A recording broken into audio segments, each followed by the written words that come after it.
All right. Whoa, crazy, right? Crazy, right? We got all these, the price is crazy. It's in the 300s. What's going on? It's so high. The stocks, dude. What's a stock? And okay, let me give you a quick overview of what's going to happen in this stream before we get into it. Think of this as the syllabus for today's lecture. Number one, I'm going to pause the music so you can focus on this. Number one, I'm going to explain what that is.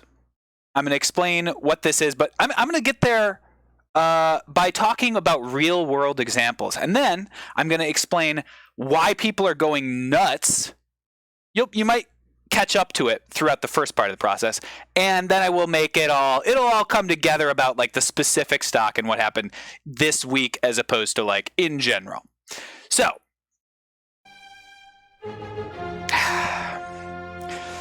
here we go. Where you have to start in understanding of economics is this stupid graph. And what this is called is called the supply and demand curve. It is a model. And since it is a model, let me play my model.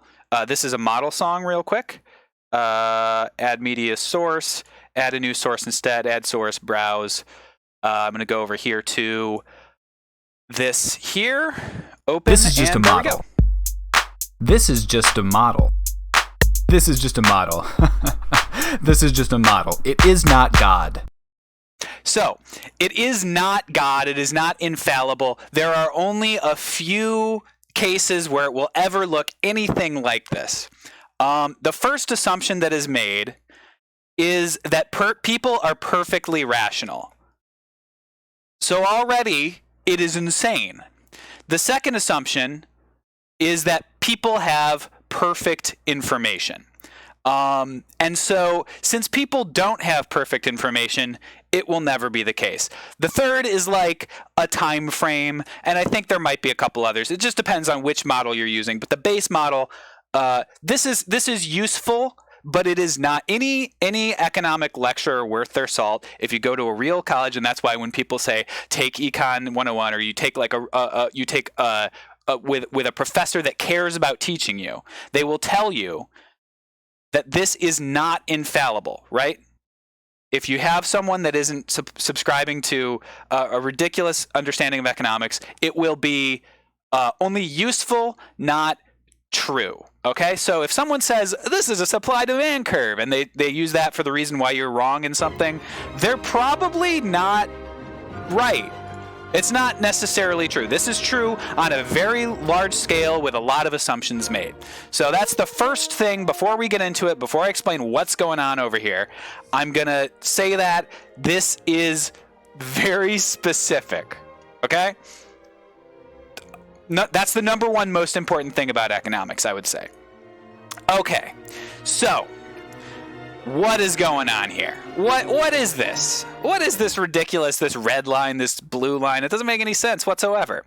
All right, let's talk with real world stuff. So let's say every single day. Hey, you're Tama. Thanks for the Prime sub. Every single day, you go to a farmer's market, okay? And you drive to the farmer's market. And you see apples are being sold every day at the farmer's market for $2 a pound. And on your way to the farmer's market, you also see those apples being sold for $2 a pound. So it seems like people are willing to sell them at $2 a pound. People are willing to buy them at $2 a pound. This is because it's been hashed out over time. People generally have good information about how much an apple is worth. What's up, Leon? That is the equilibrium price. That is where the supply and the demand cross. People are willing to buy them at $2, right? And there's enough supply. Let's say there's 500 pounds of apples or something available. Okay, so $2 is the equilibrium price. That means there is a price of $2, and that is also the price at which the quantity of supply meets the quantity of demand. So there might be people who are willing to pay even more for apples, right? And there's a group of people here, when the prices say $4, that are willing to. There is still supply there. Demand and supply are going to be inverse because, wait, did I do this backwards? No, I'm good. As the price goes up, there's going to be way more available, right? So if I can get $4 for apples, I'm going to do whatever I can to grow apples, right? I'm going to do whatever I can to grow apples. And that's why the quantity at $4 is so high, right? Quantity is so high at $4. Does that make sense, everybody? If I lose you at a point, feel free to ask a question. And this is the very base level thing, and I just want to make sure I'm not losing anybody. A lot of people start with just the supply curve or just the demand curve, and I should have done that, but I wanted the first shot of me looking at the supply and demand curve while Mozart was playing because I thought that would be funny. Okay, so supply at $4, you're going to be willing to sell a lot of apples. That's why the supply curve goes up. Quantity goes up as price goes up. However, the demand for apples at $4 is going to be a lot lower because there's only a few people who are going to be willing to spend $4 to purchase that apple, right? That's the very basic level. Funny is better than understanding. That's why I have Wall Street Bets. Actually, so Wall Street Bet, the reason I'm doing this is they have an investment thesis, and I'm going to get to the investment thesis through this apples analogy, okay? So I'm going to get there. But we have to make sure we're on the same page here. Because $4 in the supply, again, $4 in the supply means a lot of people are going to be willing to sell those apples. $4 in the demand, not as many people are going to be willing to buy them. There still will be some. But not as many people. Obviously, at $0, nobody's going to be willing to sell them because you're selling, well, in most cases, $0, you're not going to be willing to sell them. Anyway, we call this the equilibrium, the $2 equilibrium, because there's an equal number of people willing to buy them as there are willing to sell them. And so that's an important thing in economics is what is the equilibrium price? That's supposedly where the market is most efficient. It serves as many people's needs as possible. As many people are selling as are buying. There are no inefficiencies in price. And this is for another assumption of this is all the products are exactly the same. So there's a lot of assumptions here. Again, let's go back to the model song. Did it play? Didn't play. This is just a model. This is just a model. This is just a model. This is just a model. It is not God. It is not God. It is not God. It is not. I see two models. Nicely done. It is not infallible, and it requires a lot of assumptions to get here. Do not think that this is God. It is just an idea to model things. Okay, so we've established that as you drive to the market, you see $2 apples on the way, and you see $2 apples at the market, okay? Let's say that suddenly changes, and at the market, the apples are selling for $2.50, or let's just say $3. But on the drive to the market, there's still 2. Okay, so that means I can buy apples at the $2 mark and sell them for $3. So I'm getting $1 return on every apple I buy or every pound of apples I buy. Great. Fantastic. That is the traditional, that's what most retail investors in the stock market do. They try to buy low and sell high, right? So you know you can sell it for $3 because you've just been to the market and they're $3 a pound. And you know you can buy them for $2. So you may as well do it. Every day in the stock market, this is happening. And the people who do it the most are Wall Street firms. You're going to look at hedge funds, high frequency trading firms. These are the firms that see those prices and they just get to it fast, right? There's whole firms that are built on just seeing 2 prices and being the quickest to make that trade. Whole companies. Fortunes are built on seeing something for $2 and selling it for $3, essentially. Okay? So, I'm firm. All right. So, this is just a model. So, keeping that in mind, now we think about the stock market, right? You know what? No, let's stay on the apples for a second longer. Okay. One of the other things that you can do, let's say instead, you always want to buy low and sell high. And you're going to, you're driving by these apple stands and then you're getting to the market, right? The apple stands are selling for 2 and the market's for 3. Let's say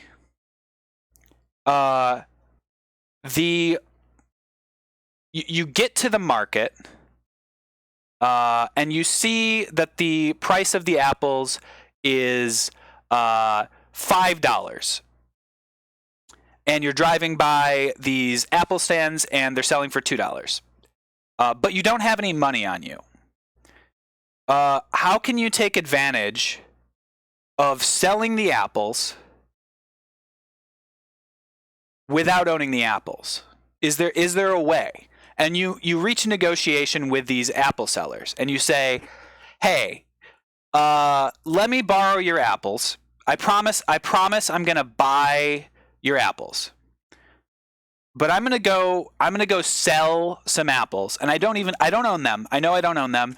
They're yours. And tell you what, you can have my house as collateral. Like if something goes crazy, if something's insane, you need something to make sure that you're okay. Tell you what, something goes crazy. My mortgage is on the line. I got a lot of money in the mortgage. I don't have any cash on me, but I want to borrow your apples. And so you go to the market and you sell them for $5. And then you come back and you buy them later, right? So what that is you are that is short selling, essentially. It's a different version because short selling is technically time based, but you are, what's up, Aces? 15 months. Welcome back. You are essentially saying, I know that the price of this is going to be lower when I buy it than when I sell it. And so you've made $5 per apple you've sold. You're gonna have to spend $2 per apple you sold, but you've still bought low and sold high. You've still done this, which means you make a profit of $3 an apple. Pretty awesome, right? Especially if you know, again, that the market's selling them for $5. You could sell them at the market for $5 and you can buy them for $2 if you're sure of those prices. All right, so we're going to scale back again. Now let's say that you just think that this is the case, right? You haven't been to the market yet. You haven't driven to the market, seen that the price is $5, gone back, seen that the price is $2, gone back and done it. And there's a chance that it could sell. Is that basically not just being a retailer? No, because in retail you buy them first. So this is a great question. This is a fantastic question. In retail you buy them first, and then you sell them, right? So let's say if you buy 1,000 basketballs, you get them for $10 a pop, and you know you could sell them for $20 a pop. You do it up front. That is not what is happening in the stock market today, but it is what people are used to. So this concept of borrowing something to sell it before you buy it is really important. If you have the money, it's like the first example. You buy them for $2, you go sell them for $3, you make a profit. But one day you forget your wallet and you say, hey, you know what? Let's do it this way. I have collateral for you. I'm going to borrow the apples from you. Is the background music distracting? Sure. I'll pause it. I will pause it. So, okay. Do we have a basic understanding of these three things? The first thing being buying low, selling high. That's critical importance. Can you explain what an apple is? Buying low and selling high. So buy for $2, sell for $3. You've made a profit. The second one of it's $5 at the market. Maybe you could buy some, but you really want to cash in on that higher price, so you borrow apples to sell. Apples really cool. Okay, we're on the good side. Buy more, make more. Yeah, that's a great way of saying it. You see that the price is $5. You really want to cash in on that $5 for $2, and so you're going to do it. Okay. Now, you're sitting at home. You get back from making a bunch of money. You've bought the apples to cover the sales you've made. You've shipped them off. Let's add a small thing of abstraction here. When you get to the market, you're not actually handing them a bushel of apples that you borrowed. You're gonna say, we'll have it shipped to your house, and then you go back to the person that you drove by and say, hey, here's the address that you could ship the apples to me for. And then you basically are just you have them ship the apples directly to the person, and so that's how the agreement works. You come back to the stand. Let me draw this out. Let me draw it out to make it a little bit more clear. I'm going to make myself a little smaller too. Okay, so you're going to the market. This is the market. Let's make that pink circle. Yeah. Okay, so that's the market. This is your house, and this is the road that you are going along to get to the market. All right? And then here's the apple stand that you drove by on the way. Right there. Okay, cool. So you start at your house. You start at your house here. And here's the market, and you know that you expect that the price is going to be $5. You drive by this apple stand, and the price at the apple stand is $2. Okay, so just doing a little bit of a visual version. You get to the market, and it's $5 an apple at the market, and you go, "Wow, that's so good!" But I forgot my wallet at home. I'm going to borrow apples from this guy here, and I'm going to go sell them here for $5 a pop. So you borrow the apples. You say, "Hey, look, take my house as collateral. It's worth $300,000. So, like, I guarantee you I'm not going to run out of money because these apples are only $2. I'm only borrowing 100 apples. I'm borrowing 100 apples, and my price, the price I expect to pay is going to be $200, right? And I'm going to go sell those apples, and I'm going to make $500. Then I come back, I spend that $200, and when I get home, I've made $300. That's awesome. That's so cool. I made $300, and I didn't even have to put any money up at front. I just had collateral up, right? I borrowed those apples. I had collateral up, didn't spend any money, got to the market, sold 100 apples, made $500 on my way back, bought those 100 apples, had him ship them to his house, okay? So that's important. Had him ship them to his house. There's a time component now. So let's say that instead, one day, instead of going home, you go celebrate. You go to the club. Again, on your way out, you see the price is $2. You say, "Hey, great, fantastic. Let's get a band for LJ10 Gamer, please." Peach Schnapps. Did Peach Schnapps also do something? Because LJ10 Gamer looked like the one that was spamming. Thank you very much, Shahan. Appreciate that. It's horrible behavior. You're a bad person, LJ10. Okay, so on the way to the market one day, you see that the price is $2 again. You get there, and it's $5. And you see the same opportunity you do every time. $5. Awesome. I can make $3 an apple again. So I go there. It's me this time. I go to the market. I see they're $5 a pop. Awesome. I'm going to sell some apples. And on the way on the $2 one, I'm like, "Hey, let me get 500 apples." Wow. He's like, 500 apples? Okay, cool. That'll be $1,000. He'd be like, "Oh, I forgot my wallet again." Okay. You want to do the house as collateral again?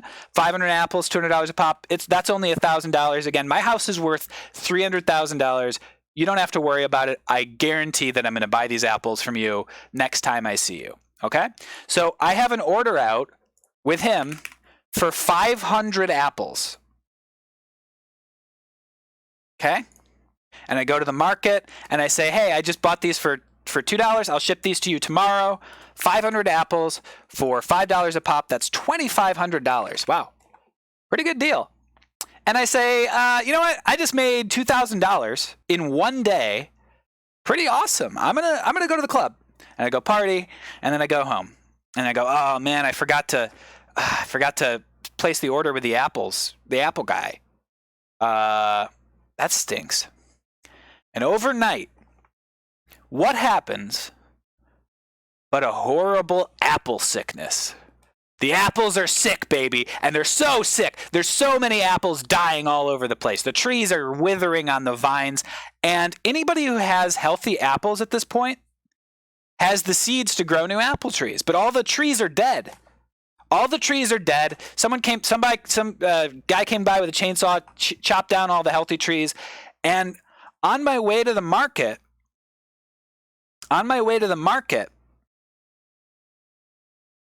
I noticed that the price when I'm going to buy these apples back at $2 a pop, this guy's read the newspaper that morning. This guy read the newspaper. He knows that he's the only one with apples, and he's selling them for $20 a pop.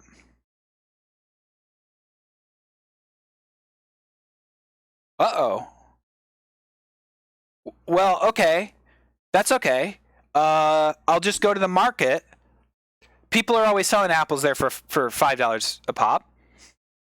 Because, and here's another thing to keep in mind. The reason that the price has changed so dramatically, is not just that people want to eat apples. So it's not even that the supply is low right now, which it is. It is low. It's also that the product has now shifted. So not only is the supply really low, so people would be willing to pay more, it's also kicked into higher gear, right? Because the apples are the only way to grow new apple trees. So that's two effects on the price. So not only are we shifting back on supply, but since now the apples are an investment, the curve is actually going to shift over this way a considerable amount. So the demand curve is going to shift over, and when the demand curve shifts over, all of a sudden the price at this level of supply is going to go way up, right? If we zoom out, it is scarcity, yes, Rupi, but scarcity is only one of the two effects causing this. The first is scarcity, which is low supply, right? When the supply is here and it's on the end here, there is going to be a big gap between the demand and the supply. And when there's a big gap, that means the price is going to be higher over here, right? Low supply, high demand. Low supply, the demand is willing to pay more, essentially. The curve is the same. But when the supply is low, in order to get one, the price has to be a lot higher. But the second effect is that the apples are now an investment in addition to the fact that people just like to eat them. So whereas when it was selling in a healthy market, it was selling, people were eating them, that was fine. Now it's also an investment for the future, which means if you own an apple right now, you could take the seeds, you can grow trees, and that will make you a lot of money in the future. So that's built into the price of the apple. Whereas before, there were plenty of orchards. Yes, you can plant apple seeds, but like the orchards already exist. So it's like, sure, it technically exists, but there's not an opening in the market, right? Does that make sense to everybody? That there's now two effects on the price of the apple? And that's why instead of just like maybe like $6 or $7, it's $20 on the way to the market. Cool. Yeah, and if you have questions, then feel free to ask. I'll try to answer them. And you get to the market, and you're like, surely not everybody's selling them for $20 a pop. And you're right, not everybody's selling them for $20 a pop. They're selling them for $50 at the market. Oh no! Okay, I got to get back to that guy on the side of the road. And you get back to this guy on the side of the road. He's like, I heard they were selling for $50 at the market. Now I'm selling my apples for $60 a pop. I can make a lot of money. And you go, oh no! I got to buy these apples right now. And so you end up losing 60 times 500 apples. You end up losing $30,000 on your purchase. Your net gain is negative $27,500 because you get scared, right? The price keeps going up. The price keeps going up, and you have to cover your purchase before you end up hitting that $300,000 mark. Now, if you decided, hey, you know what? I think that I think this is insane. I think they're going to ship more apples in from another area of the country, right? And you decide to wait. The apple seller's like, look, I'm selling them for 60 a pop, but because I'm getting that price in the market, but you still owe me 500 apples that are purchasing. And we had a 10-day contract. You have to buy these in the next 10 days. And you say, you know what? No, don't worry. Tomorrow, the price of the apples is going to come back down. Someone's going to ship some apples in from another area of the country. It'll come back down. But then it doesn't. And it keeps going up. And eventually, people really realize that these are going to spoil. And this could be the last apple crop ever. And this guy's got a bushel of them. He's got 500 of them reserved for me to purchase or whatever. He's the only one willing to sell. These apples are the only apples in the entire world. And you end up with something like, $600 an apple. At this point, remember, our house is only worth $300,000. We have a contract, and in the contract it says, if you don't have enough collateral to purchase my apples, like if your collateral does not exceed the price of the apples that you have sold, I'm taking your house. Because that was the collateral that you put up to stop me being worried about losing money on these apples. So if I can't just do it on faith that the apple price is going to come down, I could sell these apples today for $600 a pop. And you know what I'm going to do? I'm going to call in your collateral. I'm going to call in your house. That is the risk of short selling. So remember, this was essentially a sure thing at the start, right? Because we saw at the market, we saw they were worth $5, and we knew the apples were selling for $2 a pop. And it was easy to borrow the apples. It's apples. Everybody grows apples. And it was very easy to make money on it. But because we borrowed the purchase price, the risk is literally unlimited. Now, real quick, let's say that wasn't happening, and this guy was trying to sell apples for $60 a pop, but there was another apple stand still selling them for $2 a pop. I'm not under obligation necessarily to buy them for $60 a pop. I could just buy them for $2 a pop from this guy and just give them to this guy. It's like, hey, if you're going to sell them for that crazy price, I'm just going to buy them for $2. But that's not available when this guy's apples died to the apple plague, right? Okay. Is everybody with me on what short selling is? On buy low, sell high, on like the basics of the supply demand curve, the very basic stuff. Demand goes down as demand goes down as did I have this backwards? No, I'm good. Supply over here. Can you start again? Cool. So quantity really high, price really low. Demand's not gonna. It's okay. Good. So let's abstract away from the apples to the stock market. So we're replacing some things now. We're replacing some things now. Actually, you know what? We're going to do one more example of the apples, okay? We're going to do one more example of the apples. Instead of seeing that the price is lower, you've just gotten a tip, right? You hear that that the price of apples is going to go down the next day, okay? Let's say you see both of the prices are $5 a pop, $5 a pop. Every day up until now, they've been selling for $2 a pop. And like for some reason today they're selling for $5. So you don't have the benefit of like driving by the $2 apple stand. But remember, your business model is shipping the apples to someone's house, right? So when you get to the market and you're like, hey, we could ship you apples for $5 a pop. That's what everybody's selling it for. Easy, dude. It's not even an unusual price. I'm just going to ship the apples to you for $5 a pop. And tomorrow, when I go by the apple stand, I have the tip that the price is going to be back to $2. So I'll say, hey, I'm going to borrow these from you.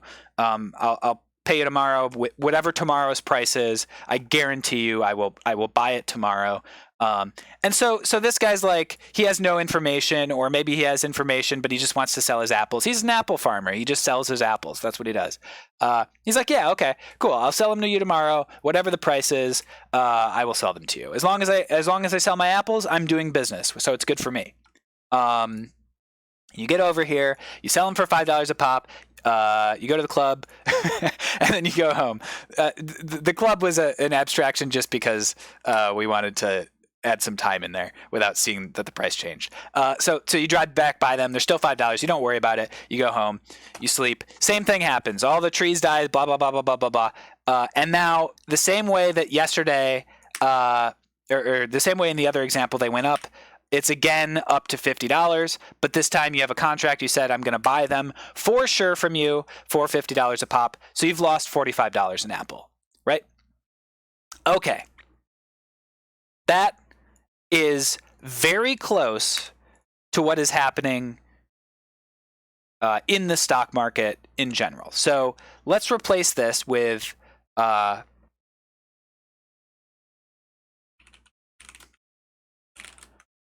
expected price here. This is the information you have. So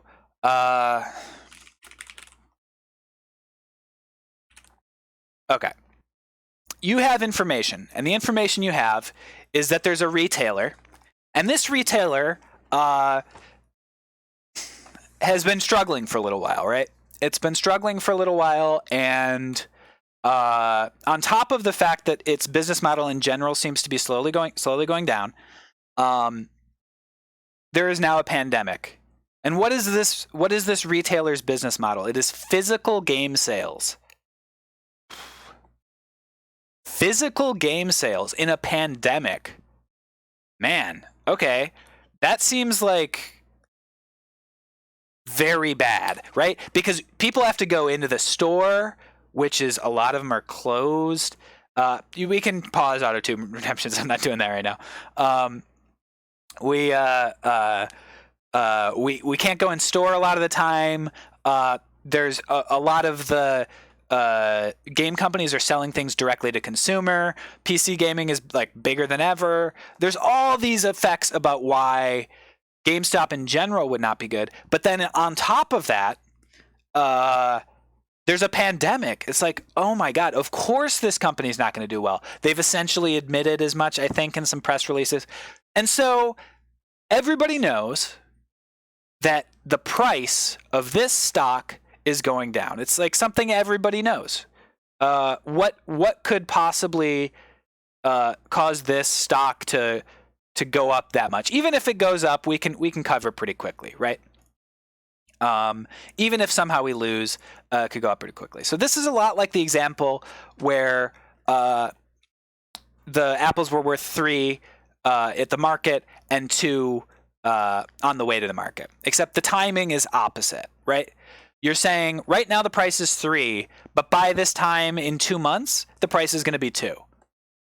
And so I'm going to borrow the shares. I'm going to sell them with a commitment to buy it back in a couple months, and then I'll keep whatever the difference is. It might not be that much. It could be a maximum of $3 because let's say the apples are currently at 3, and it could go all the way to 0.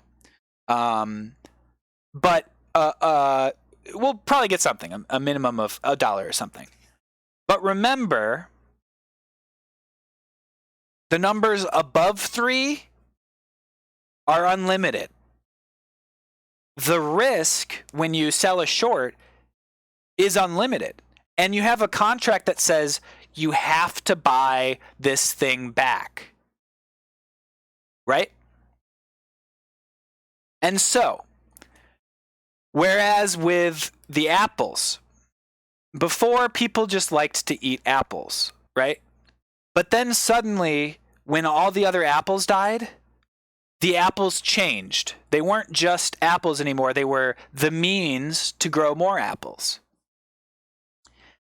In a similar way, well, first does everybody understand how shorting in stocks work?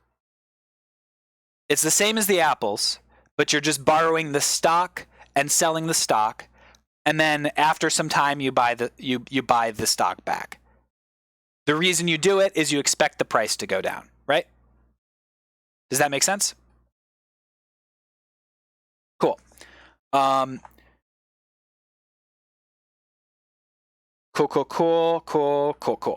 All right, cool. So you're borrowing the stock, you're selling it today. Some point in the future, you have to buy it. You have a contract. The point at which in the future you have to buy it is dependent on your collateral. If you have $10 in collateral, they'll call your short as soon as you lost more than $10. If you have $3 billion in collateral, it's going to take a really long time. So you could ride a lot of stuff out. So, exactly, Morgan. Exactly. The broker lends shares usually. Yes, exactly. So the broker, in most cases, is the one lending you the shares, and that's why they can call your collateral, because they own the shares and they're like, hey, you haven't paid for these yet. You've sold them. I'm going to take your money now. And so the broker's like, the broker is the broker. They're brokering your trade, and with short selling, they're the ones lending you the shares. You're not usually borrowing from like a person, though in many cases when you work with a broker, you give them the right to lend your shares out, but that's like a pretty specific thing. Yes, exactly. Brokerages aren't lending GameStop out because people could go bankrupt.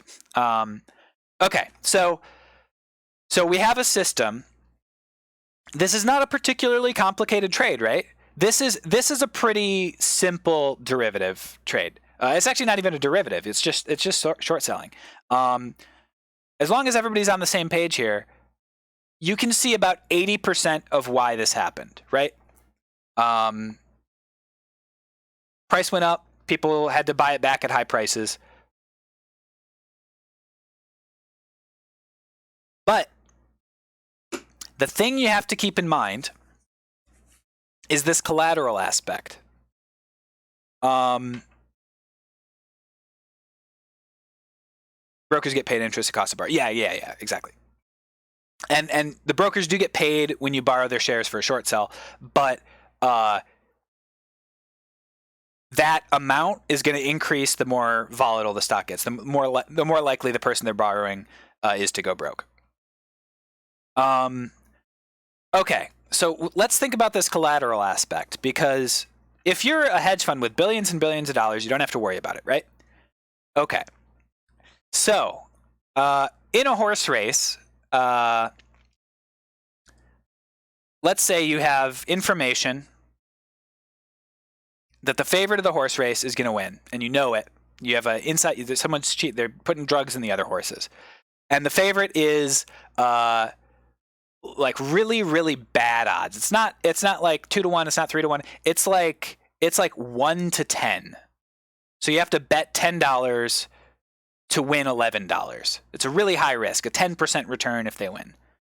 You're going to put a lot of money into betting on that horse in order to win anything back. And with something like GameStop, that's kind of what is happening. it's such a sure thing that so many people are doing this, and there's over for GameStop. I don't know if this is still the case. I think it is. I think short interest went up for a little while. There were over 100% of the floated shares sold short. The supply of shares out there was sold more than once. Okay? So there's really, really, really heavy short interest in this. 143% shorted. Okay, cool. Really, really, really heavy short interest. So as long as some of the people, floated share is the shares of stock that are available to trade, essentially, that could be traded. And what that means is more people are selling them than there are available to trade. I'm not making any stock recommendations. Just be very clear of that. This is just analysis. I am not giving investment advice right here. I'm doing purely educational, purely analysis. I do not mean that, and I also do not mean that, Whumper. I'm simply not taking a stance on it. I am not for or against or anything else. Not too late.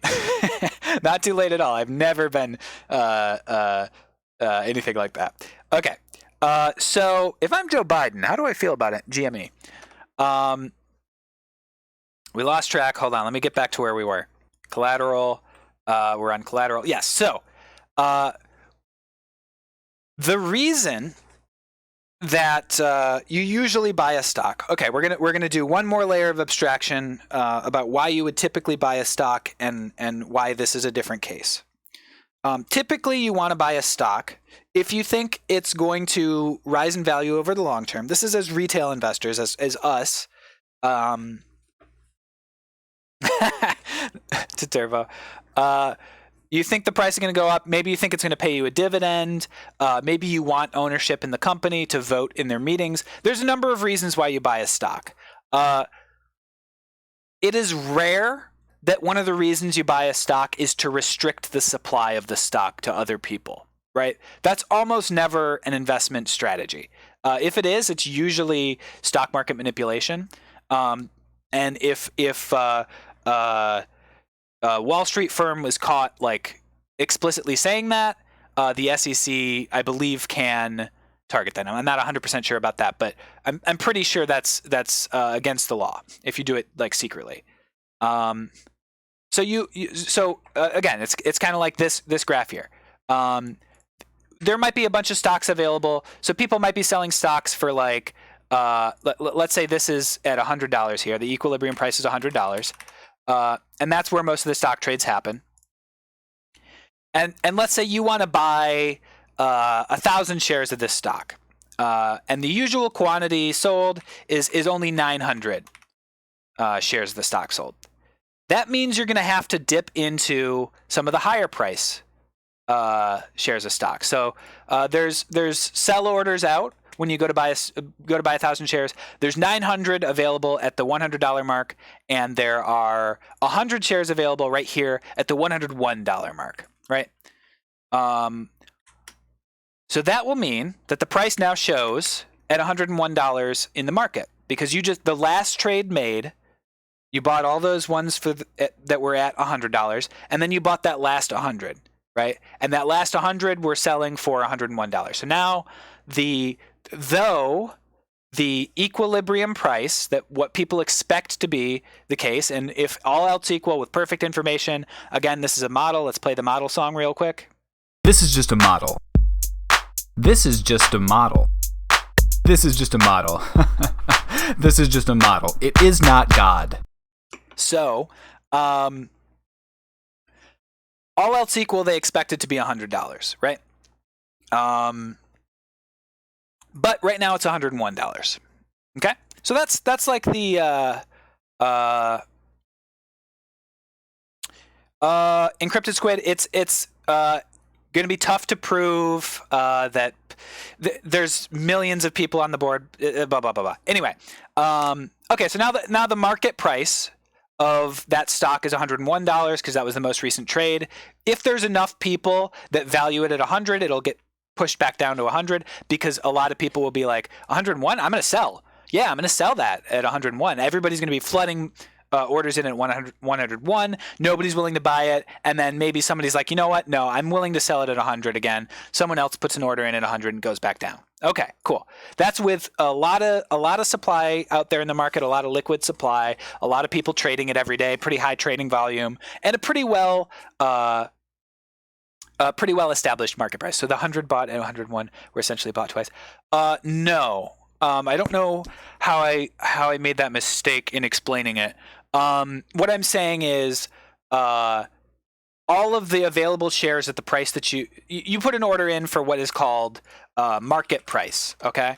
And you wanted to buy 1,000 shares. That says the lowest priced 1,000 shares in the market are what I'm going to buy. Okay, so I see where I made the mistake, Luthien, and I'm going to explain it right now. When you place an order for 1,000 shares at market price, what you're saying is I want the 1,000 cheapest shares up for sale in the market. So a share, just in case anybody's not familiar with what a share is, a share of a company is a piece of the company, a small share of the ownership of a company. If you own 100% of the stock in the company, you own the company outright. Private companies are owned in full by their owner. They don't have stock per se usually because they haven't been publicly issued to everybody else. They're not available for purchase in the market. But essentially, if you start a company, you own 100% of the shares. So that's what a share of the company is. When you say I want to buy 1,000 shares, you want to buy 1,000 pieces of the company at the lowest price available, market price. And the market price, though there are 900 shares available at $100, the next cheapest, let's say there's a million available at $101, right? Because everybody's like, oh, $101, that's a great price for this. So anybody holding it's willing to sell it there. But everybody's always been trading it at $100 for a long time. But you said you wanted 1,000 shares. So you'll take those 900 plus 100 of these. So it'll just be 99999 or 900, right? Okay. And then the market price indicated on the stock exchange is $101. And that's, since there are those 99900 available, this is what, if you buy at market price from here on out, this is what you're buying. You're buying from those $101. Can the company print more shares legally? Yes, you can issue more stock. And you can do the opposite. You can do a stock buyback by purchasing shares with company funds as well. The company can buy shares, and that essentially increases the value of each share. Anyway, those are kind of different concepts that's going away a little bit. But yes is the answer. Now, let's say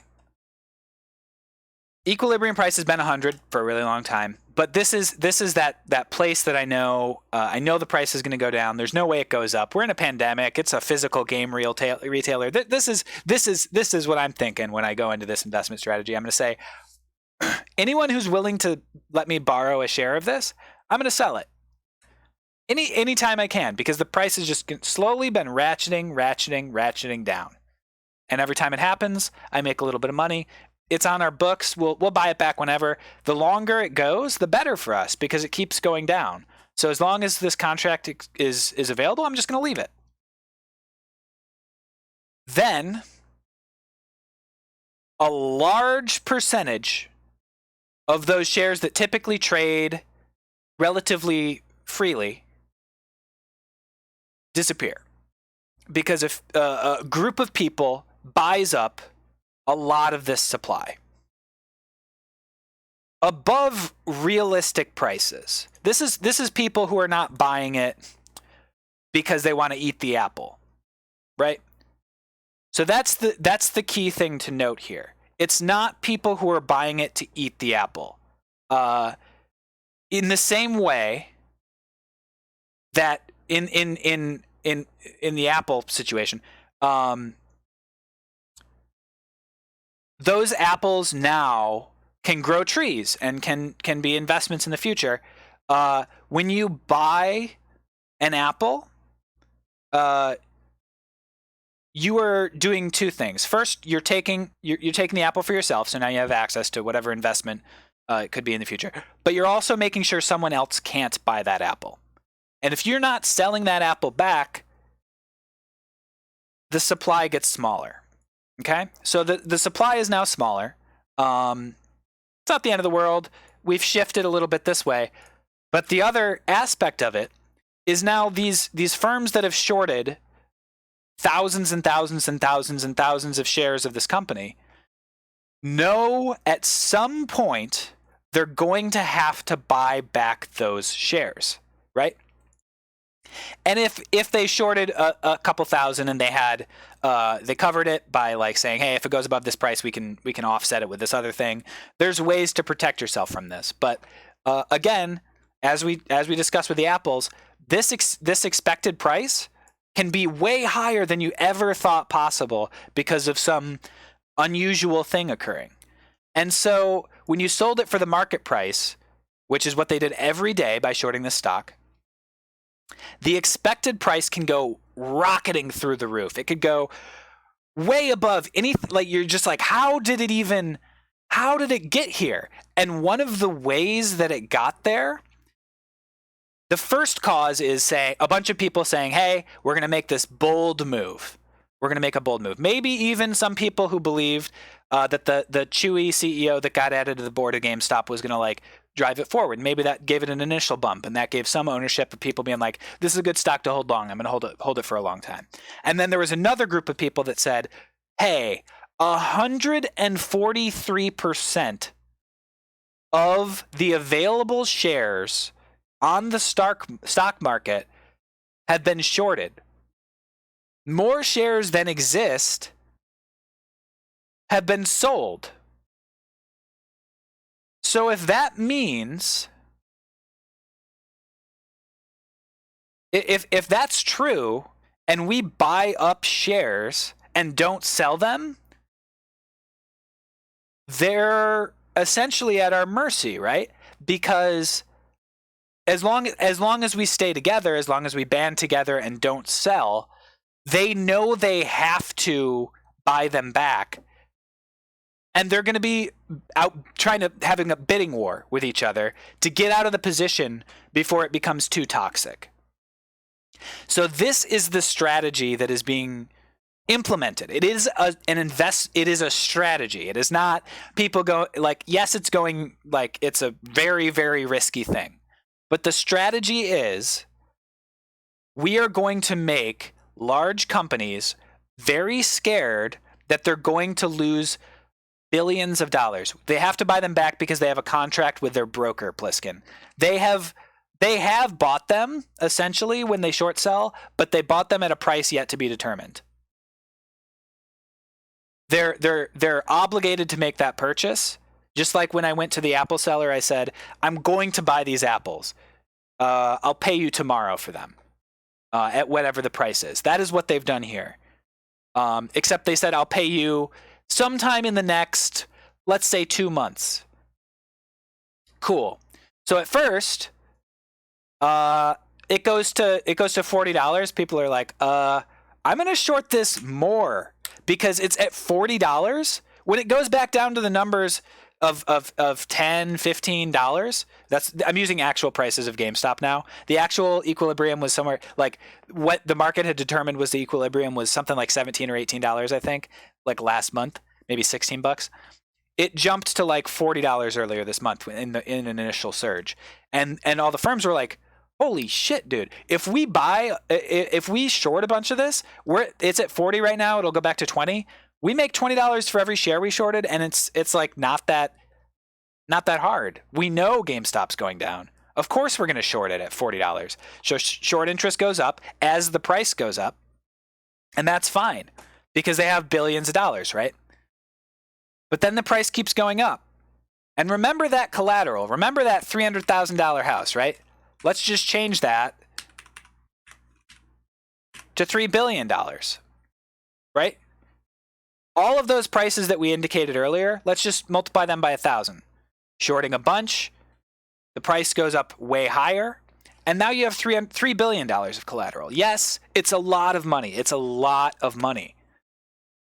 But as the share price continues to ratchet up, and the number of shares that you short also ratchets up, because you're like, there is no way that this physical game retailer in a pandemic is worth hundreds of dollars a share. Like, it doesn't make any sense.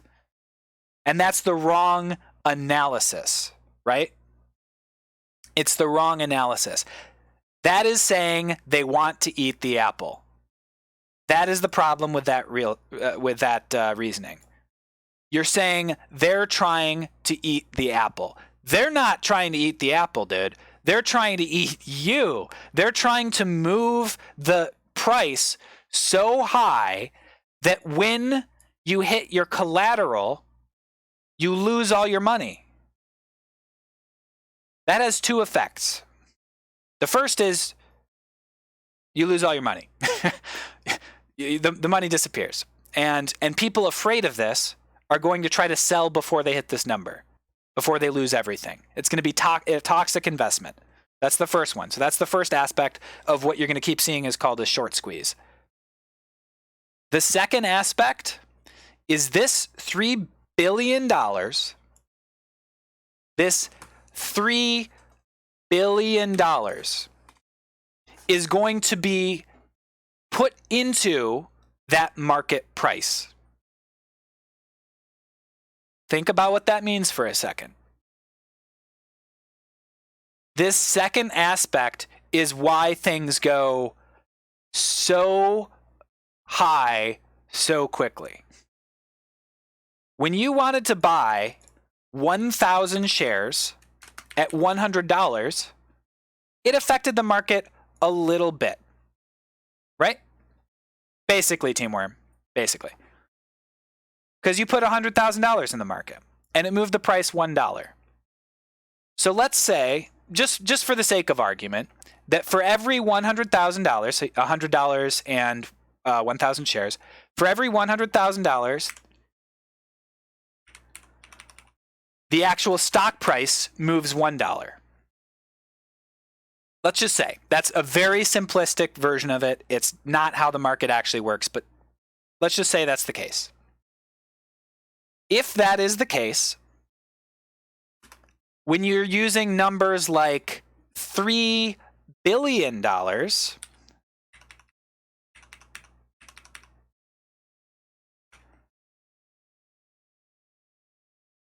stock price is going to change by like $3,000, right? Is that what it is? It's $30,000. Insane numbers. That's not actually how it would work. But it would go up substantially. And the reason being, $3 billion of investment has just entered the market. Thank you for the Prime sub, Iron Hat.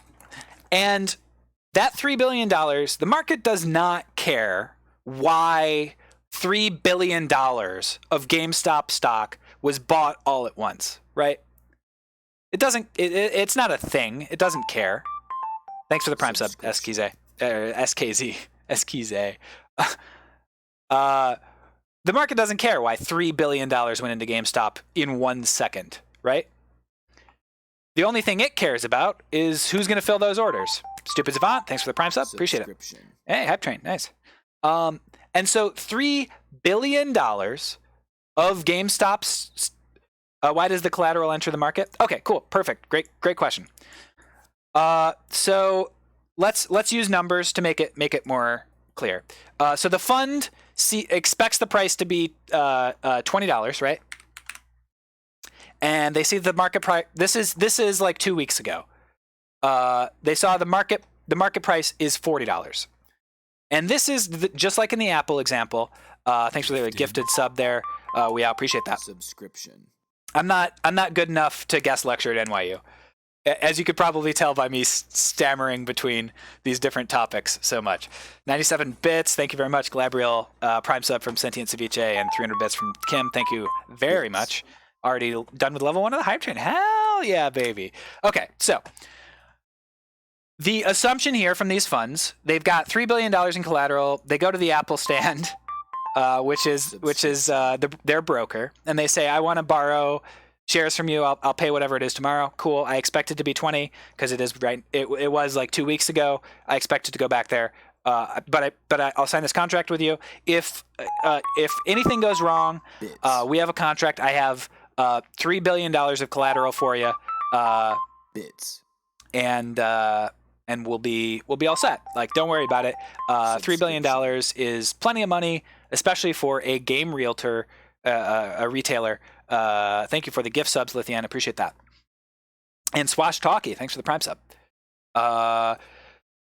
So you have $3 billion in collateral. Let's say we just go ahead and do 50,000 shares, right?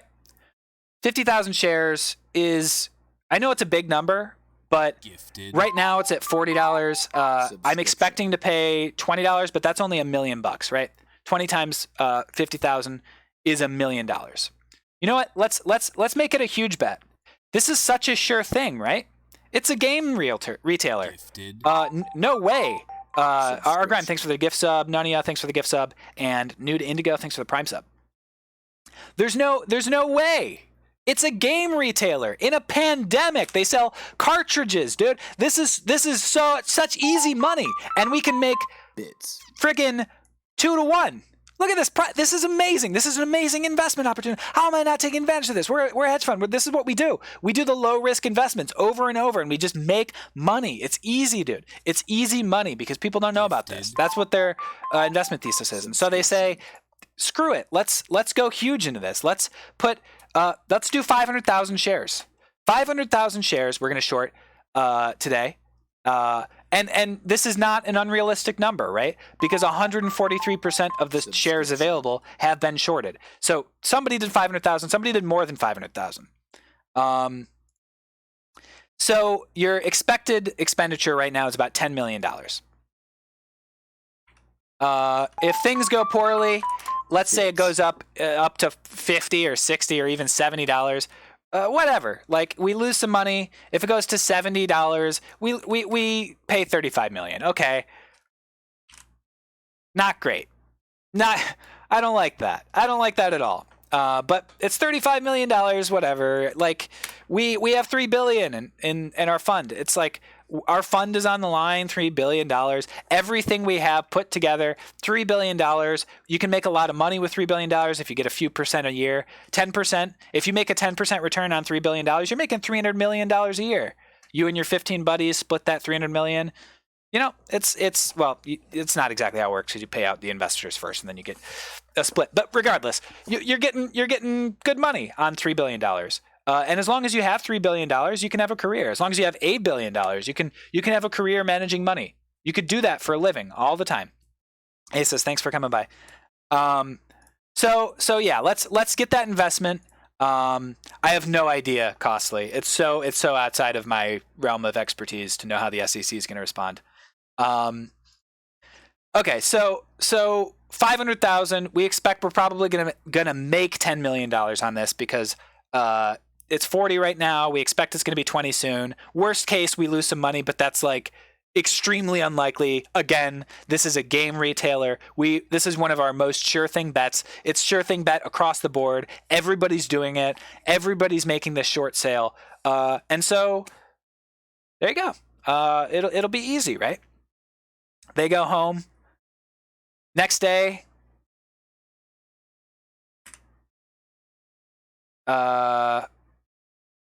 they get to the market. It's $80. Oh, okay. That's worse than our worst case scenario. Oh God. Okay. Ugh. All right. But you know what? That's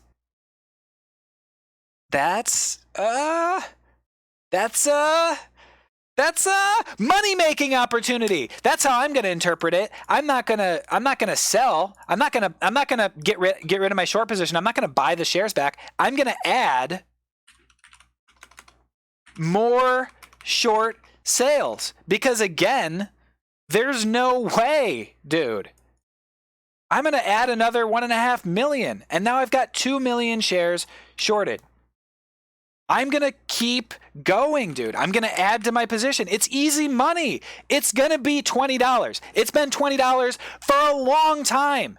It's been $20 for so long. It's a game retailer. It's a physical game retailer in a pandemic. There's no way it's going to keep going up, right? 2 million shares.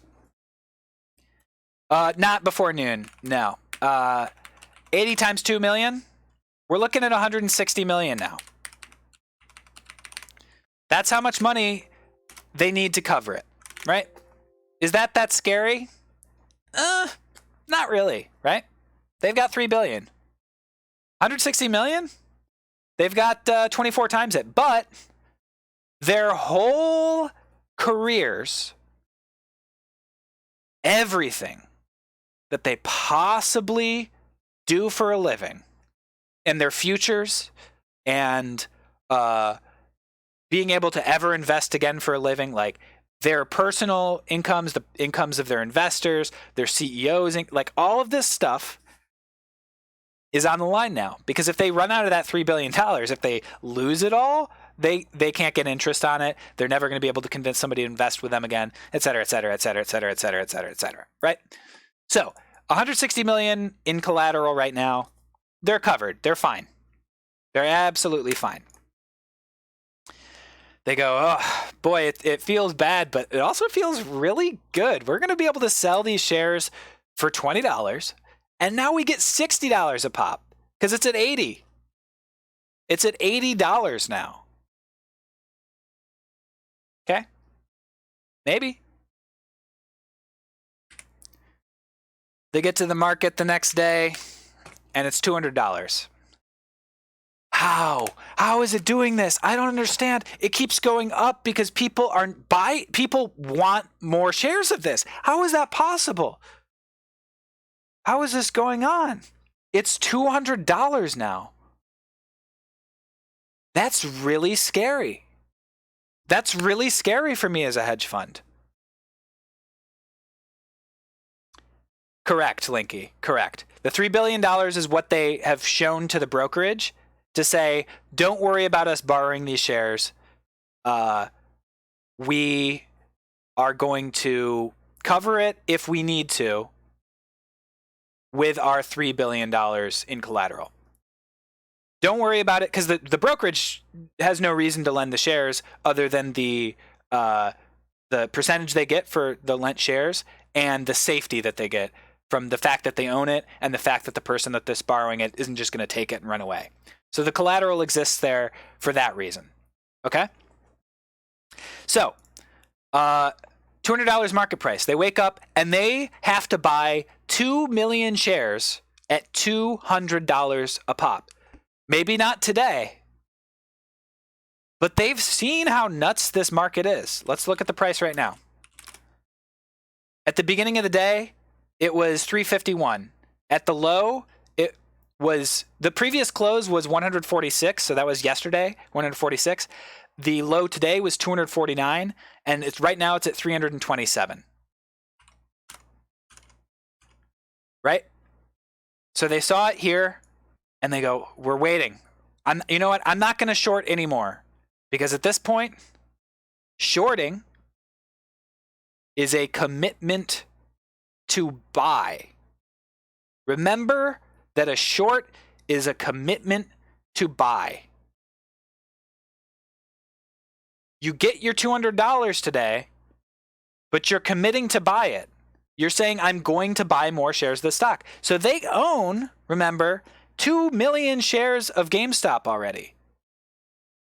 So though the thesis of this investment was saying the price is going to go down, they've already collected their $40, their $80.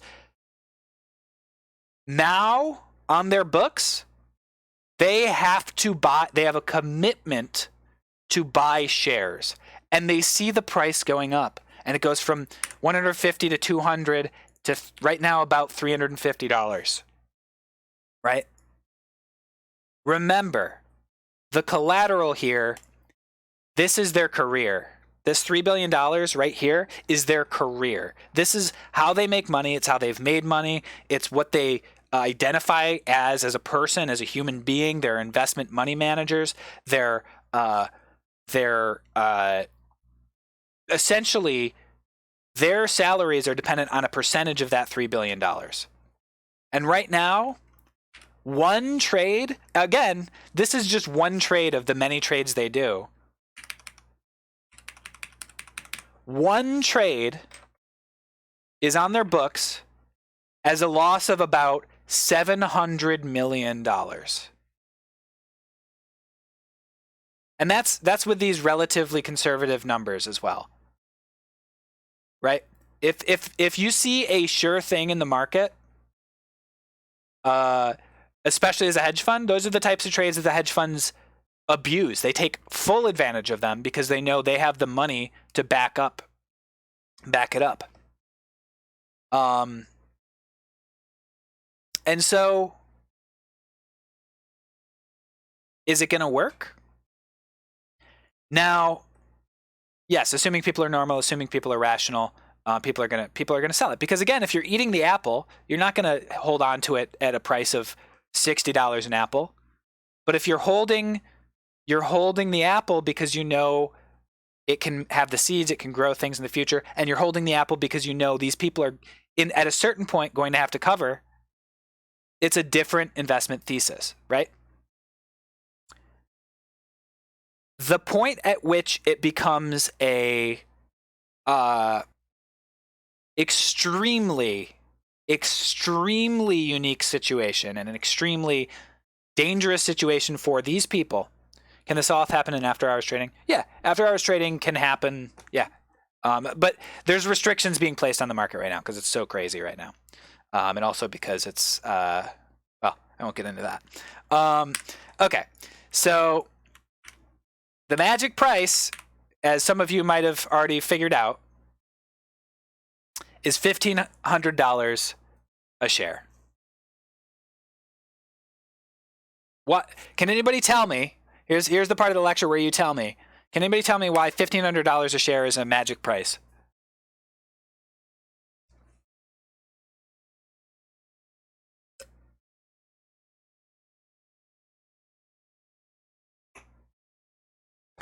Correct, Pogman.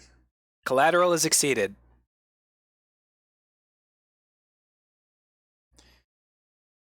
So, $2 million, Streamlabs, perfect timing there. $2 million times $1,500 equals $3 billion. At this point, the fund does not allow, or sorry, the broker does not allow the fund to continue saying, I'll pay you Tuesday for a hamburger today, right? This is where they say it's over. This is where we take your money.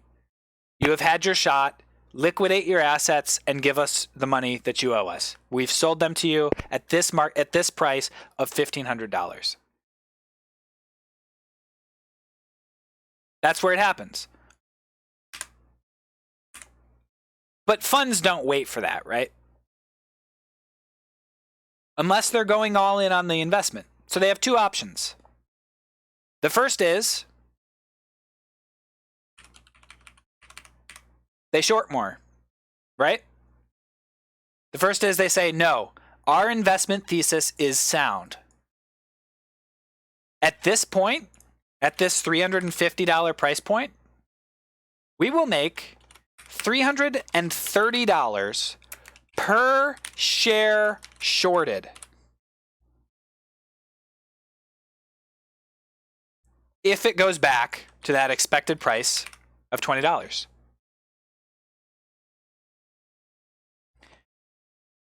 If it does not, they go bankrupt.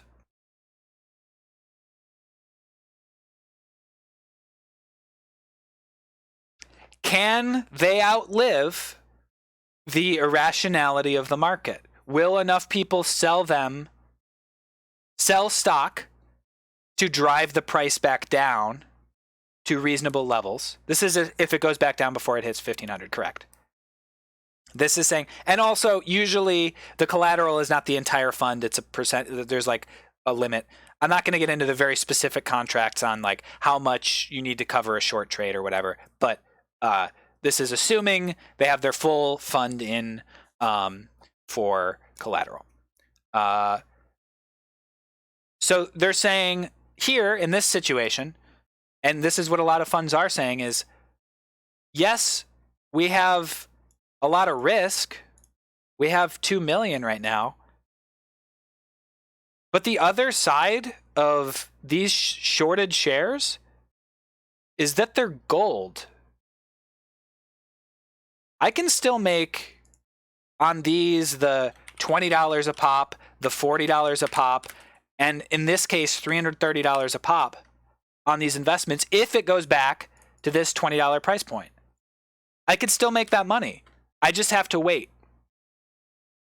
And so now we have a situation where they have to decide whether they want to do that or if they want to say, I am not going to risk my livelihood. I'm not going to lose everything on GameStop. I'm getting out.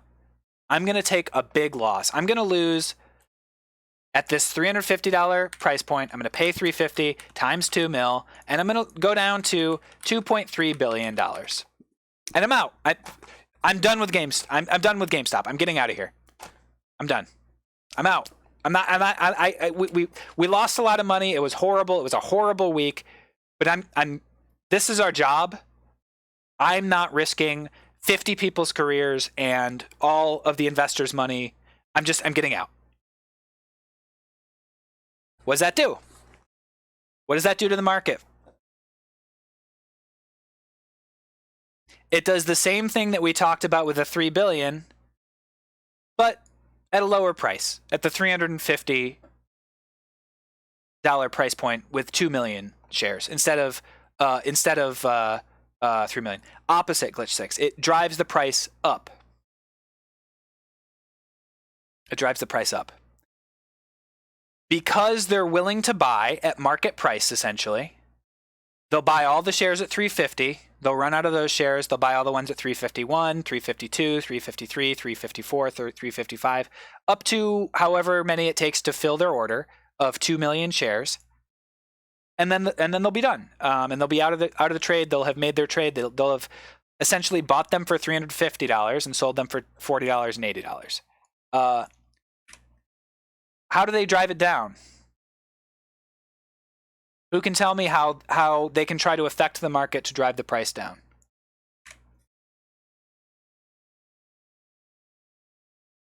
We actually already went over it. Sell a ton. How do they sell a ton?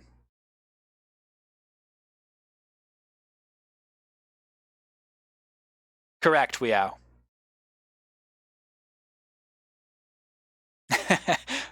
Thanks, Costly. Shorts. We just discussed it. The only way that they can say the price should be lower in the language that the market understands is by selling.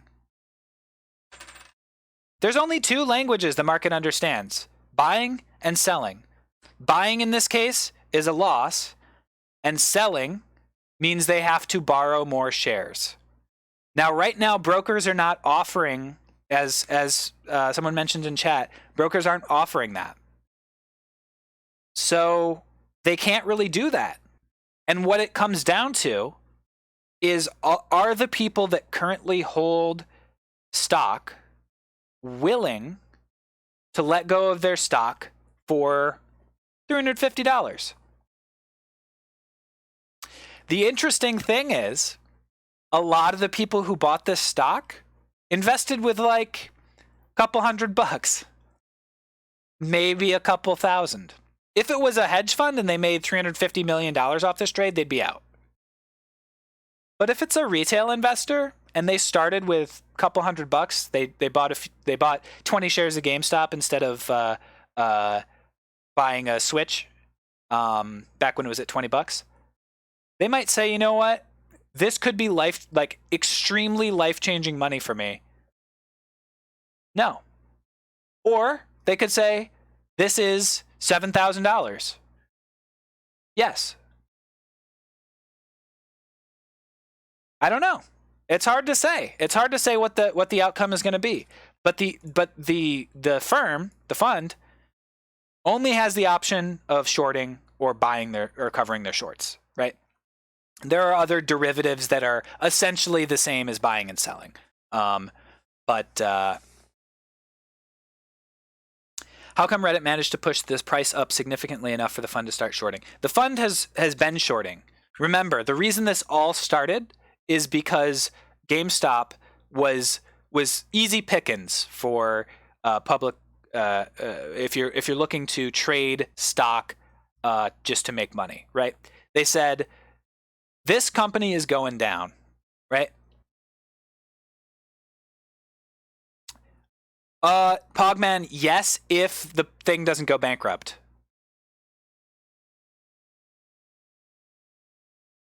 So there's risk for the broker too, because if they go bankrupt, there aren't enough shares available to purchase. Correct, yes. So when you say there's not enough shares available to purchase, that's because people are not selling. So that's what I'm saying with the price goes up very quickly. Let's say we're right here essentially, or here. What you're saying is that we're here on the. Sorry, let me move the chat. What you're saying when there aren't enough shares, is you're saying we're here on the demand curve, right? This price, this equilibrium price, has shifted. Because again, we aren't eating the apples to enjoy the apple. We're buying the apples to hold the apples, to have the apples. That is the point of the purchase. We're buying the GameStop stock, not we. I'm not in a position in GameStop. This is not investment advice. But the people who are buying GameStop stock are saying, I'm buying this to hold the GameStop stock. I'm not buying it because I think GameStop is a good business. I'm buying it because someone else has to buy it from me in the next X number of days. Let's not make that joke in the chat though, Wumper, because I don't want to have even the slightest hint of impropriety as far as this being investment advice. It is not. I'm doing a lecture about economics and why it's occurring. I don't even want to have the slightest chance of it. This is an educational thing, period. Okay, so what was I just talking about? I was talking about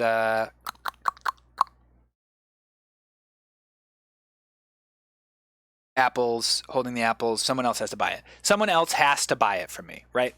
They have to buy it from me. That's why I bought it. Not even because I think that there's any value to this stock, though some people I think do, but simply for the fact that there are more shares that have been sold than exist right now. And so that gap between those numbers means that there is already going to be some level of panic buy, but it could slowly seep away. We're just going to try to do it all at once, and that's what's happening right here. Thanks for the sub, Purist Corruption. Appreciate that. So yeah, that's where the funds are. They're saying, do I short more? Do I get out? Do I stay? And the effect, of course, the first effect of that short is that the price will go down because it's being sold. So they're seeing that things are being sold, but they would also see that the short number goes up. So that's the other end of it. The more shorts happen, the more intense that race to buy it will be. If it does start getting close, if they hit $1,000, let's say, just like this number, this is a real panic moment. This is an extreme panic moment. If you have 2 million shares of it and you're worth $3 billion, right?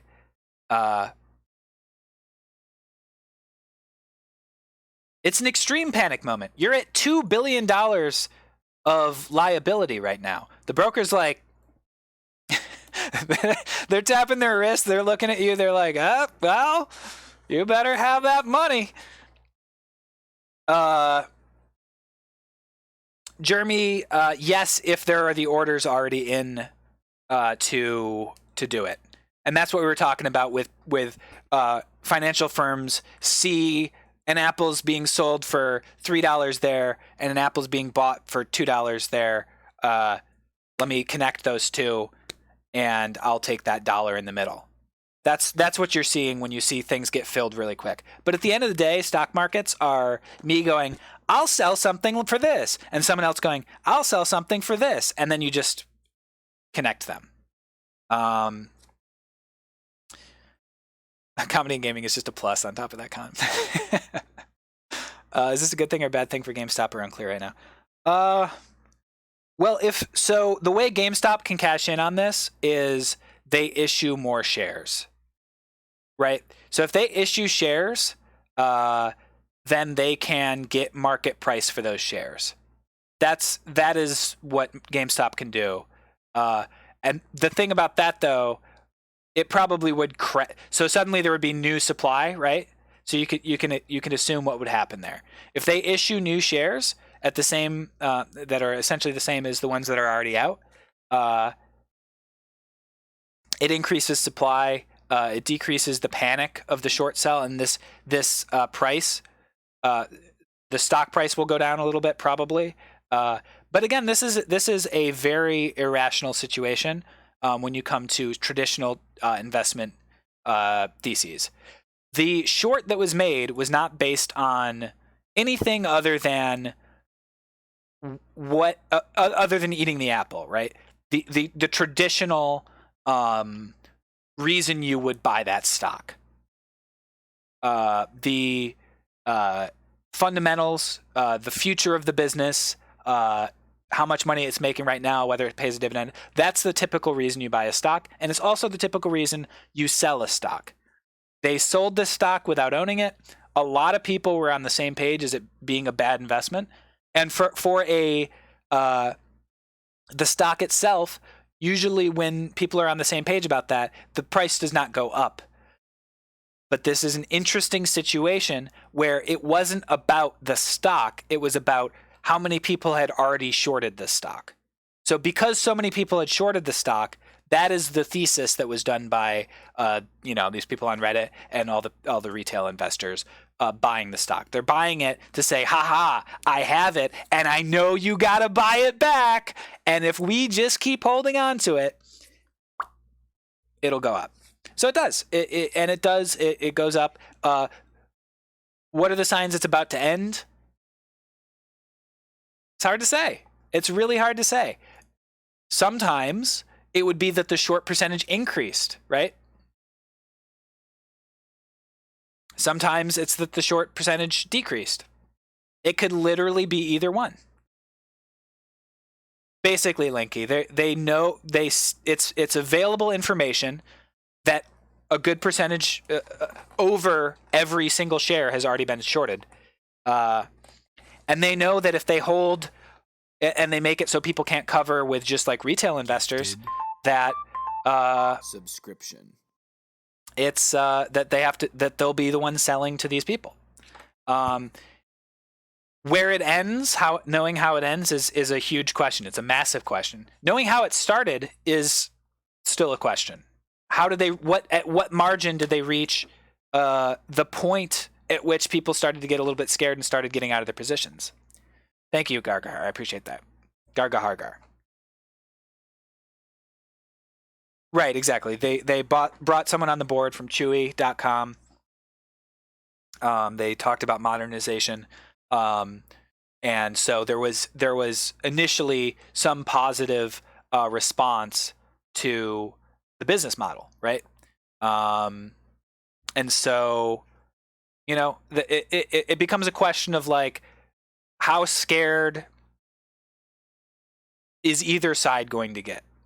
How scared are the people that own the stock going to get? That's cool, Linky. I appreciate that. And how scared are the people that have deep pockets but their entire careers on the line going to get?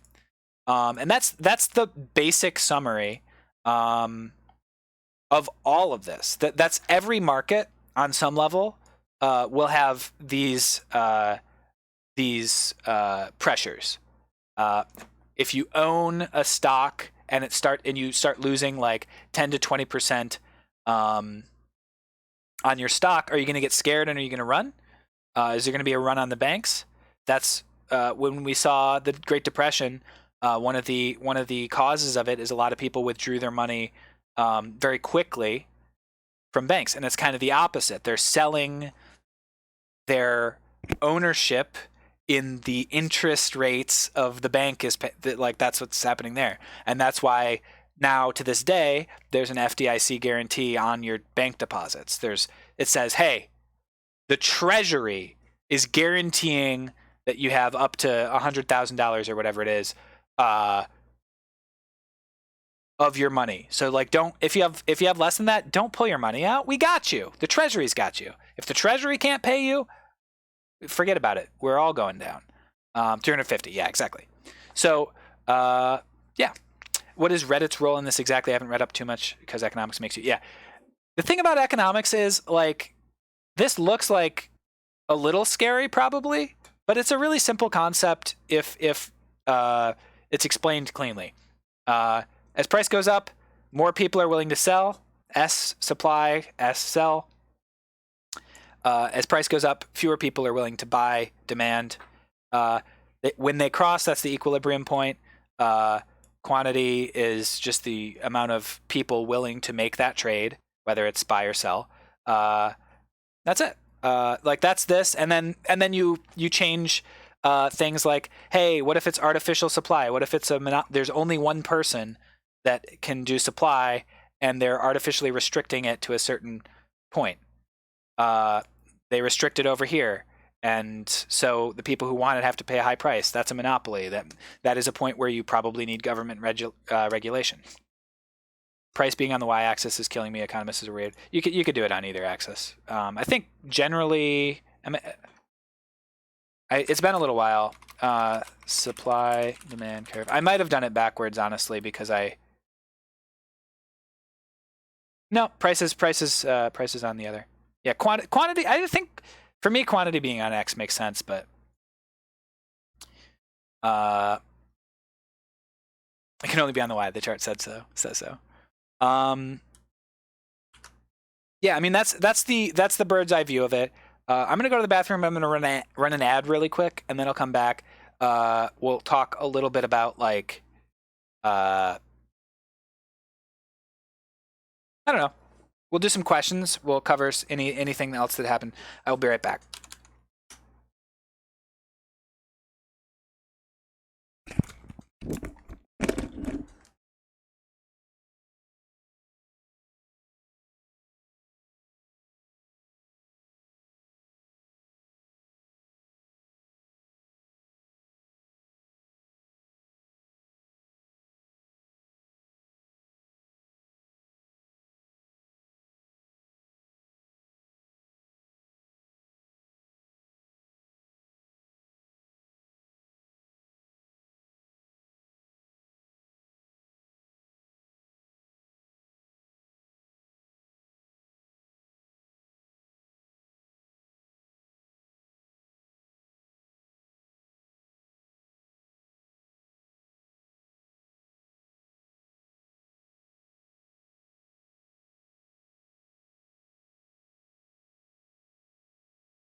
All right, grabbing my water.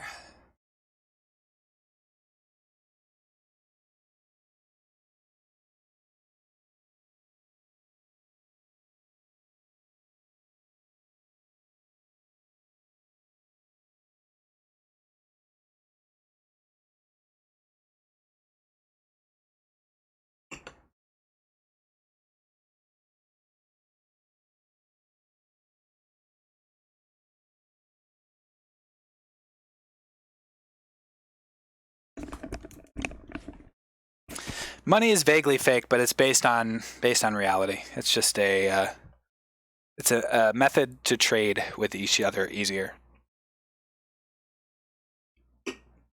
Adrian Brody, yeah, I get that before. I don't know, Chris, probably at some point. I might like stop streaming and then I could just export the video and cut the rest of it.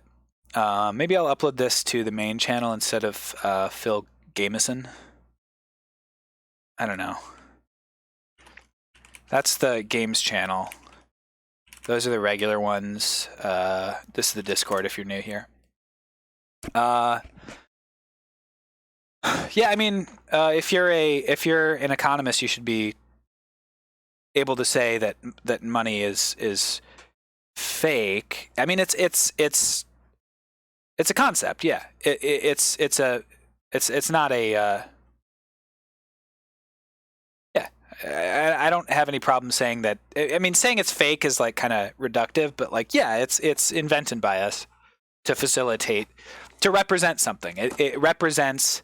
And that's the reason why it's such a like stoic picture of like George Washington and like Alexander Hamilton, because it's like, oh, these are the serious people who are guaranteeing that this is worth something, and that's why it's the Treasury says this must be accepted by you.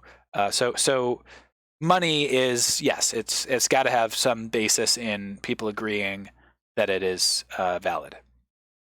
Yeah, social construct. Yeah, I don't know about social construct, but construct for sure. Yeah.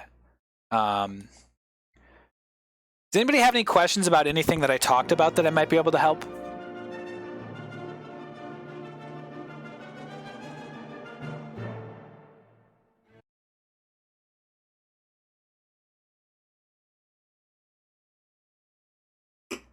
I think I explained pretty much everything about this that makes sense to me. Can't remember when you said to sell. I said nothing about financial advice. I am not in this. I have no skin in the game, and I do not give any advice and for or against or anything of this friggin' nature whatsoever. Yeah, both, Jack. How long can this madness go on? until one side. I mean, the interesting thing about that question is like, in a sense, this isn't madness, right? In a sense, this is just the market continuing to say, this is where we are. And people don't blink twice when this $3 billion is instead $10,000, and it's someone who is a retail investor that lost all their money, or who lost their home because of X, Y, or Z. And so, like, we think of it as madness because it's not the institutions in control of the situation as much as we're used to. Is it madness? It's probably irrational, but also it's it's irrational if you're viewing the investment from the eating the apple perspective. It's actually a pretty rational choice to say, hey, like if I had a hedge fund with $10 billion and I bought, 40 million shares of GameStop stock, then that's an investment thesis. It says other people are going to have to come to me to buy it. And that's a thesis. You might say it's a bad thesis because it's not based on the stock whatsoever. It's based on trying to move the demand curve overall. But that is a strategy. And it's a strategy that let me try to pull it up.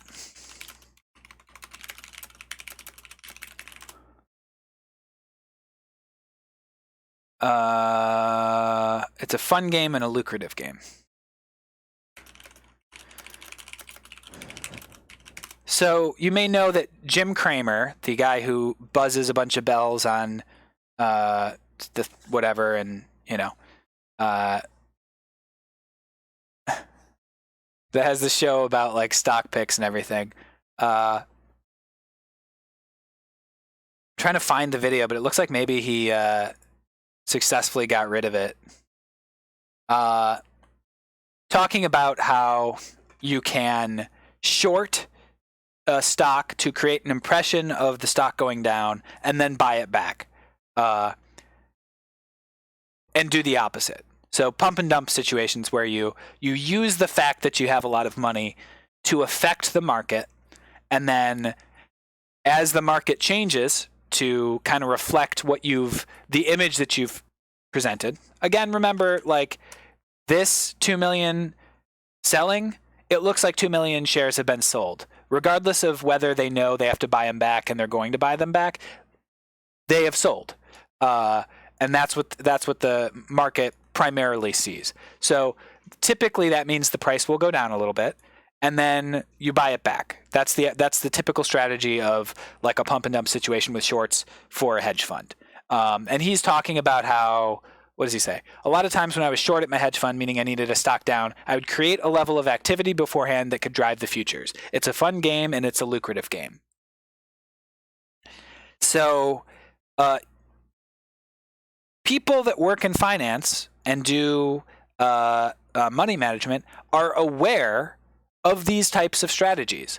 The only difference is it's a lot of people buying stock instead of one hedge fund selling stock, right? So, like, you know, is it madness? It's unusual. Is it stupid and irrational? It's unusual. Is there no reason why it should be happening? No. It's following this very, very neatly. Are we at the beginning of it? Are we at the end of it? Have we seen the peak? Have we seen? Good Lord. I don't know. No. I'm not, Morgan. I'm saying that is like the natural conclusion to draw. Is like, this is insane. GameStop is at $320.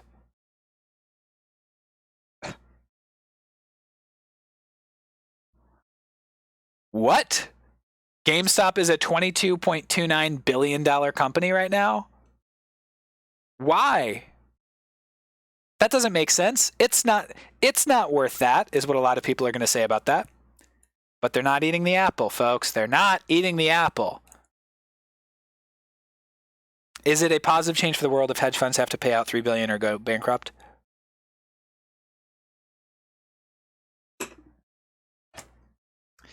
At some point, GameStop stock is going to go down. Probably. That's my prediction. It's a forward-looking statement coming from me. It's not investment advice. I have no idea when it's going to happen. But in a theory perspective, at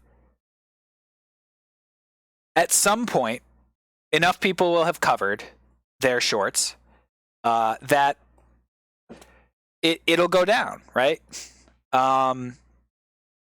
So at that point, some people will still have it shorted, and some people are going to make a lot of money off of that. Some of the people who are currently threatened, some of the people who make the most bold moves, who have shorted it the most recently, are going to make a lot of money, probably. Does it mean that it's a good thing that maybe some other groups that did it aggressively went out of business? That's a question about like how you want your society structured.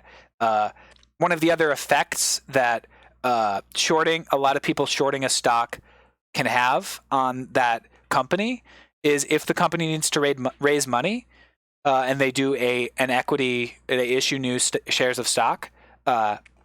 Someone had asked, can GameStop take advantage of this in any way? If they issue new shares of stock, they probably will raise way more money than they would have otherwise. So it's feasible that they make money off of this. But on the other side of that, if a lot of people short a company in the attempt to make money off of its failure, and that company needs to raise money in the market, Without those companies shorting it, maybe they get a higher share price and maybe they raise more money and then they contribute more money towards their business and then that business maybe becomes successful, whereas before it wouldn't. The question becomes, do we care more about that business or do we care more about the fund as far as like a moral, which is better for society? I have an opinion. And my opinion is that usually the thing doing a service that actually serves somebody directly rather than just increasing a number is better for the economy and better for people. But, sometimes the fund, for example, might be a pension fund for teachers and they have an aggressive money manager that managed the money by shorting GameStop because it was a pretty sure thing, and maybe that's bad for them. Maybe the people who own the most of this GameStop stock here is Elon Musk, the richest man in the world. Maybe he bought a shit ton of GameStop stock, and maybe he's gonna just even more increase his share. So it's like, yeah, it's easy to be like, yeah, for sure, hedge fund going out of business. That's definitely that's what I want. It's a market. The people that get the biggest share of this money is, at the end of the day, probably on average, it's probably going to be institutions, but maybe not. I don't know. You never know. It's hard to say. Whether it's a moral thing or not, that's a pretty specific question. But we'll see what happens tomorrow. It looks like it's stabilized pretty significantly at like the 320 mark, which is really interesting to me. Because I believe yesterday it jumped to, let's see here. Yeah, yesterday it opened at 88 and it closed at 145. After hours surged. Today it opened at 350 and it's currently at 315. It's stabilized because they're halting trading in most places. Yeah, a lot of things have gone down. But could they split the stock? Yeah. Splitting the stock is not magic. It doesn't necessarily... what splitting the stock does is it increases the numbers of shares available for trade. Generally, you want to do that to increase the liquidity in the market. So if your shares are, $10,000 a pop, then, not too many retail investors are going to be able to purchase that. So you might do 100 for one split. It goes down to $100 a share. That's more feasible for people to reach. Netflix as it was surging, it did multiple share splits right around the $300, $400, $500 marks. Apple does splits a decent amount. And that's why you usually see share prices between like $500 and $300 on the upper end. Very few stocks go above that and don't eventually do a split. How does an econ major end up in comedy? How does a comedian end up doing an econ major?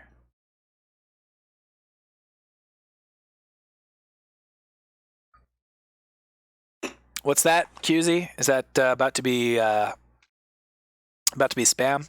I mean, that's probably closer to what it is. Yeah, Berkshire. Yeah, exactly. So yeah, that's a great example. QZ. I thought you were trying to post a URL there. So Berkshire Hathaway is a great example of the opposite of this. Berkshire Hathaway has never done a stock split, and its current share price, they've never done a stock split, right, QZ? I don't think they ever have.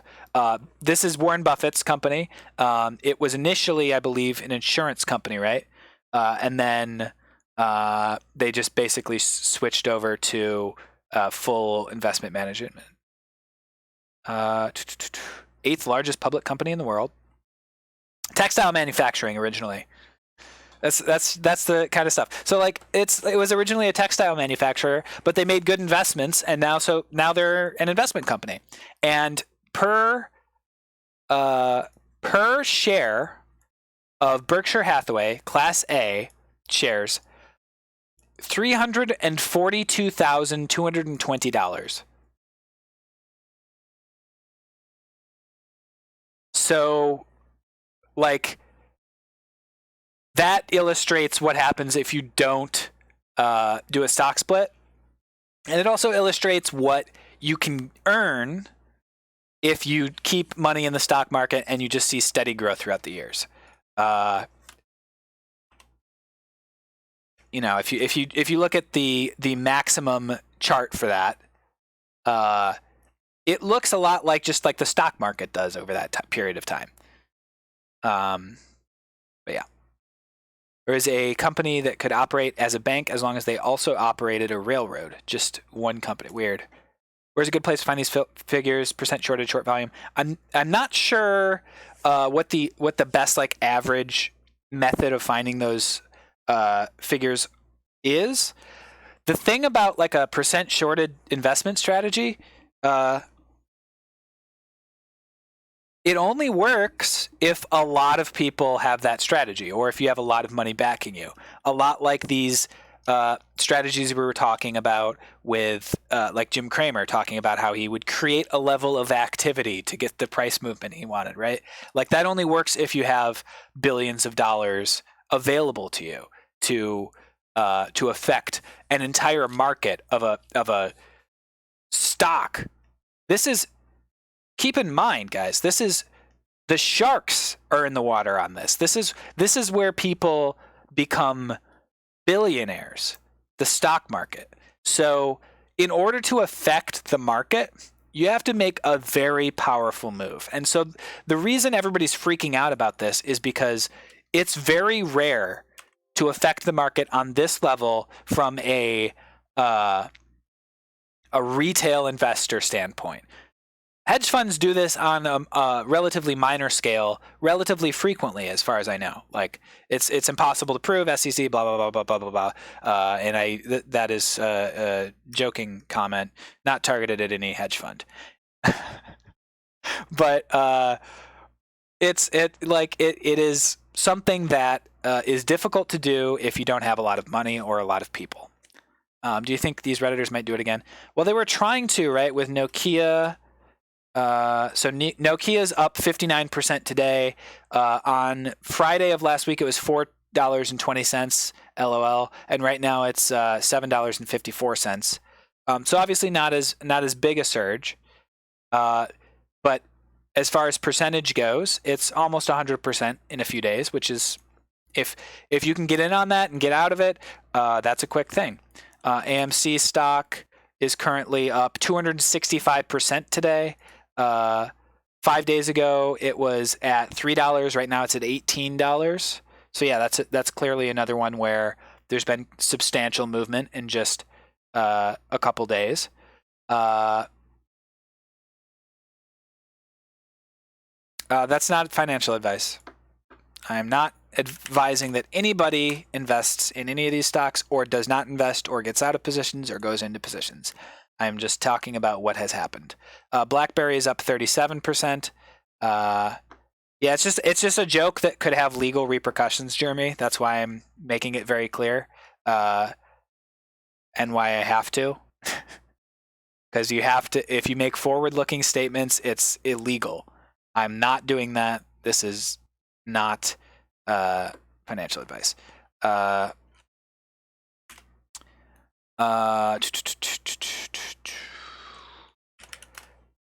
You're up 100% on BlackBerry based on stupid Reddit advice. What a world. Well, nice. Yeah, so BlackBerry's up 37% today. It's at $25. 6 months ago, it was at $5. So, like, you know, backward looking only. Yes, exactly. Nothing is backward looking. The only forward looking thing, as I said, at some point you would expect these things to come down. But maybe they don't. Maybe it goes up forever. You can't predict this stuff. If you could, reliably, you would have a lot of money for sure. You mentioned halting trading. Why'd that happen? Who gets to decide that they should halt trading, and what's halting trading? Halting trading says the market makers, the people who connect the buyers and the sellers, say, we're not doing this anymore. We're taking a break. Something's crazy. We don't know what's going on. We're shutting it down. They could do it however they want. They're a private company. I think. I'm actually not sure about that. Maybe the SEC has some hand in that as well. But if you don't have to provide a service as a private company. The service is connecting buyers and sellers. You could probably do it. Yeah, cool. All right. This is not financial advice. I am not a professional finance person. How about that?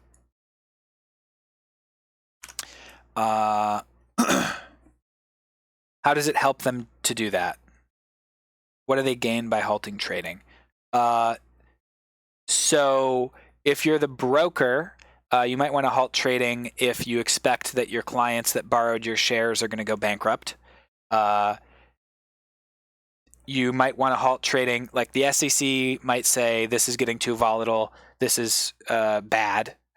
This is bad for everybody. And they might say, shut it down. If you are someone who has shorted, like if you're a company that both is a broker and an investment bank, and you have a major short position, you might want to try to affect the market using other levers other than shorting.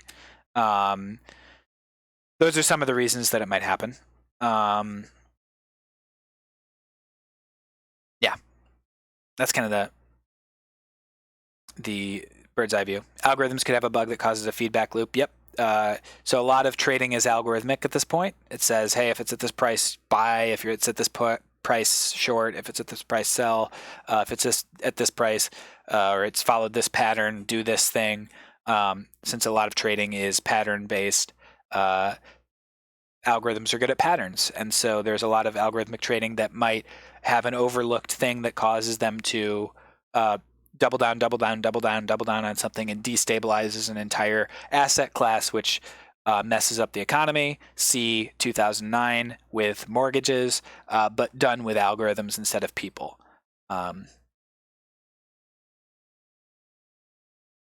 Halting trading also gives time for the market to digest any new information. Great point, Aqua. So one of the things that we brought up, let's do this is just a model. This is not infallible, and it does rely on those assumptions. The assumptions being perfect information, rational acting. As you give more time to people to digest information, that essentially pushes you towards perfect information and should push you towards more of these types of something that looks more rational, something that people can understand. But this is just a model. This is just a model. This is just a model. This is just a model. It is not God. So keep it in mind. It's not infallible. It is something that is meant to inform you as how things typically go. But again, this current, the way it looks right now, is saying people are doing it to eat the apple, as we said. How many people have been here since I brought up the apple analogy? Yeah, I wrote that song right before the stream, Morgan.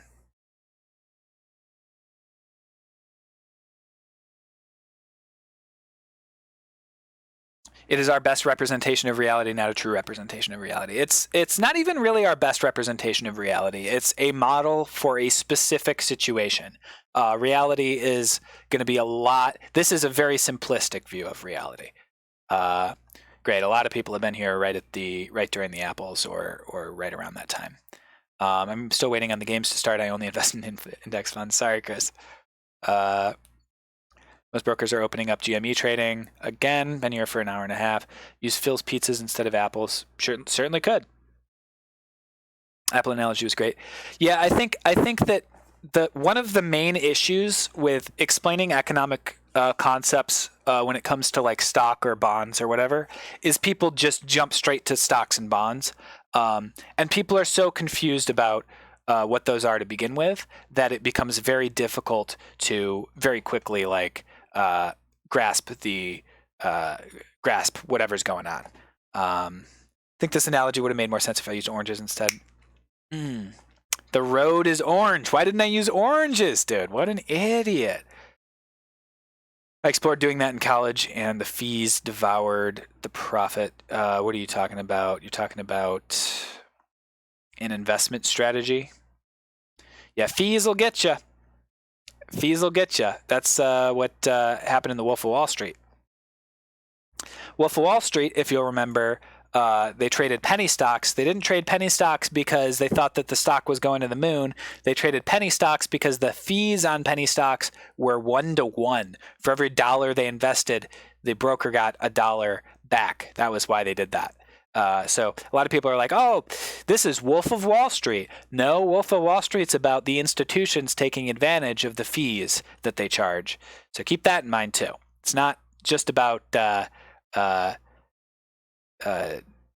dollars. Algorithmically trading on the noise. Yeah, you would need to decrease. You need to make sure that the flat fee is not greater than the amount you earn on a percentage-based trade, which generally is the reason that high-frequency trading firms do well is because they're doing the trading themselves. They have very, very low fees, and they're just going through the trades really, really quickly. What's up, Stoyan? That's why you want a fiduciary financial manager. I'm not opening a brokerage or fund. Nope, not happening. That's not me. Arya Stark line. That's not me.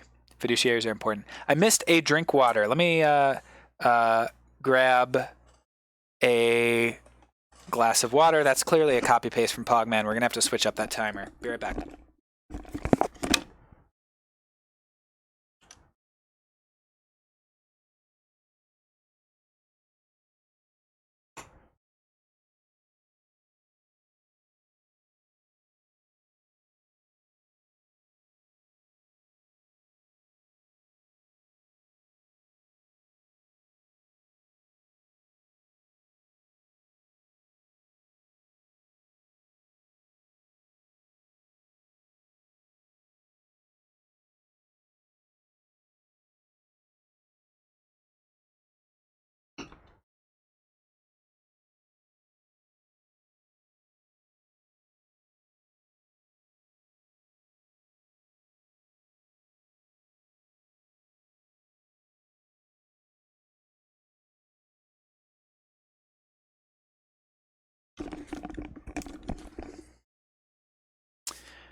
All right.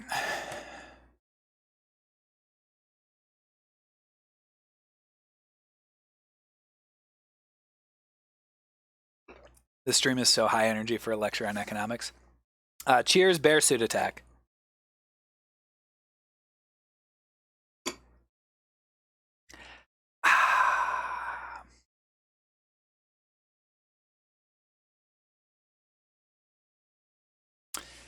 Okay. Folks, is the model song on Spotify? It's not right now. It is not. I want a data model. Nice. I want a data model. I unironically love it. Don't give financial advice in my stream. Take it to a message. I'm not endorsing any message in my chat about trading. This is ridiculous. We go to the moon, baby.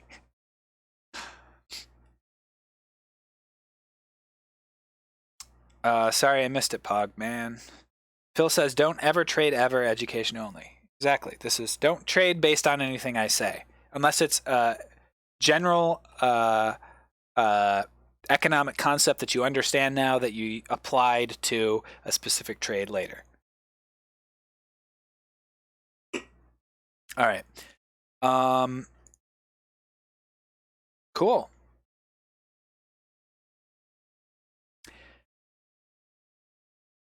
I'm trying to think if there's anything else I should cover right now while we have a generalized thing. Oh, actually, this is Chris brings up index funds. I'm going to talk just briefly about index funds versus this and why. Yeah.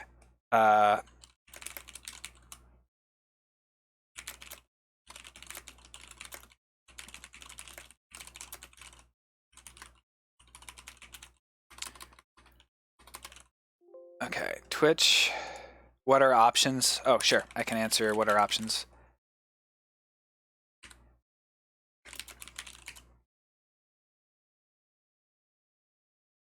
Stardew is somewhat econ based. It is, yeah. It's essentially trading. You're trading, you're buying seeds and selling fruit, right?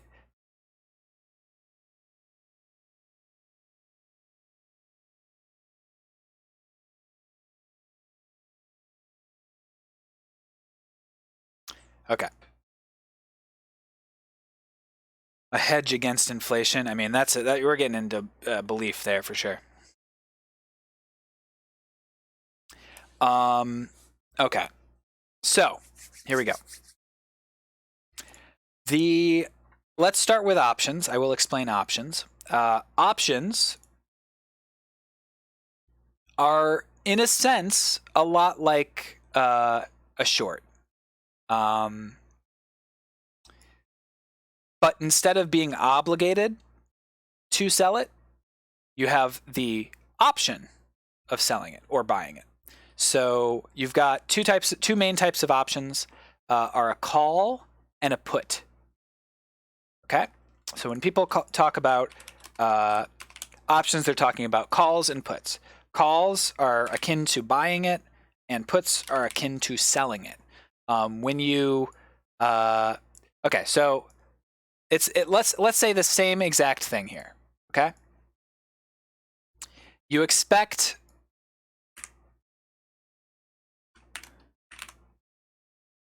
Okay, there we go. You expect that the price of something is going to be $20 very soon, and you see that the current price right now is $40. So you have a couple options, right? If you have it, you can sell it. You could be like, whoa, it's about to go down. I'm going to get rid of my thing. Sell it. You bought it before at $20, and now you're selling it at $40. You make $20 a share. Great. I win $20 a share. I'm up. Second, you could short it. We just talked about shorting for 2 hours and the risks that you take when you short something, the benefits you can get. Relax, these nutses. It's both. I talked about just because you just arrived, dude, get the fuck out of here. Coming in here telling me it's not economics after I started with supply and demand curves. Get the hell out of here. Of course it's finance. But like to say they're not connected is a complete misunderstanding of what the two entail. Anyway, so $40 market price. If you see that and you know that something is available at 20, you're gonna try to be a market maker between those things, even if they're separated by a day. That's what shorting is. We talked about that. Puts are another option that you have for me. You have as well. So what you have, if someone's offering to sell you one of their puts, is a contract. They're saying, I'm going to let you sell my stock if you want to anytime in the next blank days for this price. Let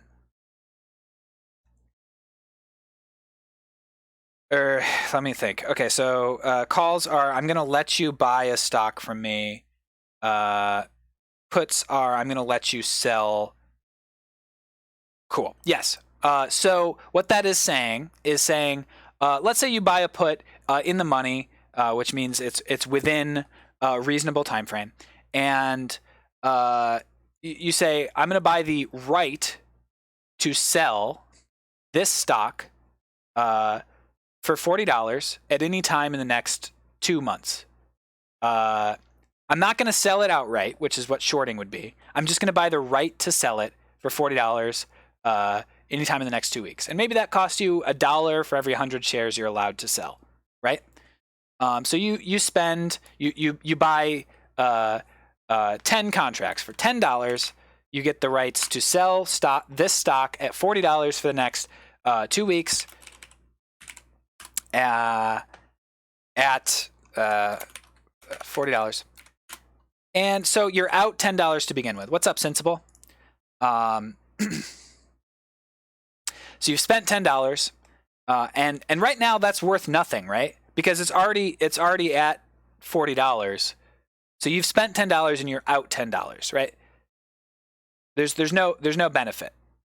However, if it does drop to $20 a share, now you're making $20 on every share of stock that you've got a contract for.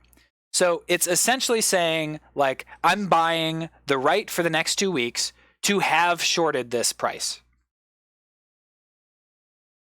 Axiom, that is calls. Calls and puts are they're the two separate sides of it. Yes, for calls.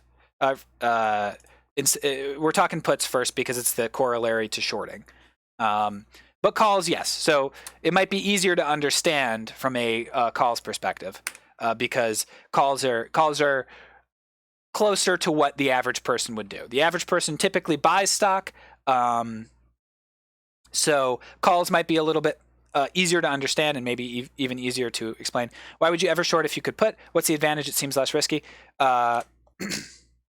Yeah, I need to stop jumping from topic to topic because it starts to get confusing. Let me finish puts.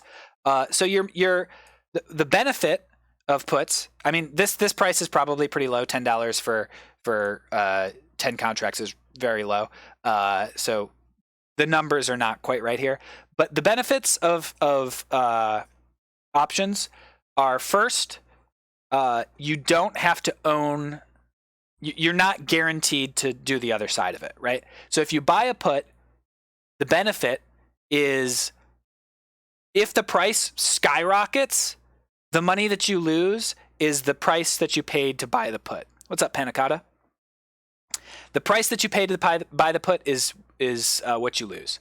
So let's actually just shift this over to $100 to make it a little bit more realistic. You lose $100, right? It's not great. I lost $100, but that's because the price went to $80. The price is at $80, so selling things at $40 is valueless, right? Selling things at $40 is horrible because you could sell them for $80 in the open market right now. Why would you ever sell for below market price if it's available to you? So that's when it becomes valueless, and then those 2 weeks run up. Those 2 weeks are done, and you say, "All right, I gotta get out. I gotta get out."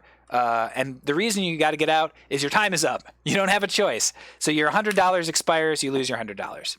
That's what you lose when you lose on a put. So one benefit is the maximum amount you can lose is, as Axiom says, finite. The maximum amount you can lose is the amount that you paid for the contract itself, right?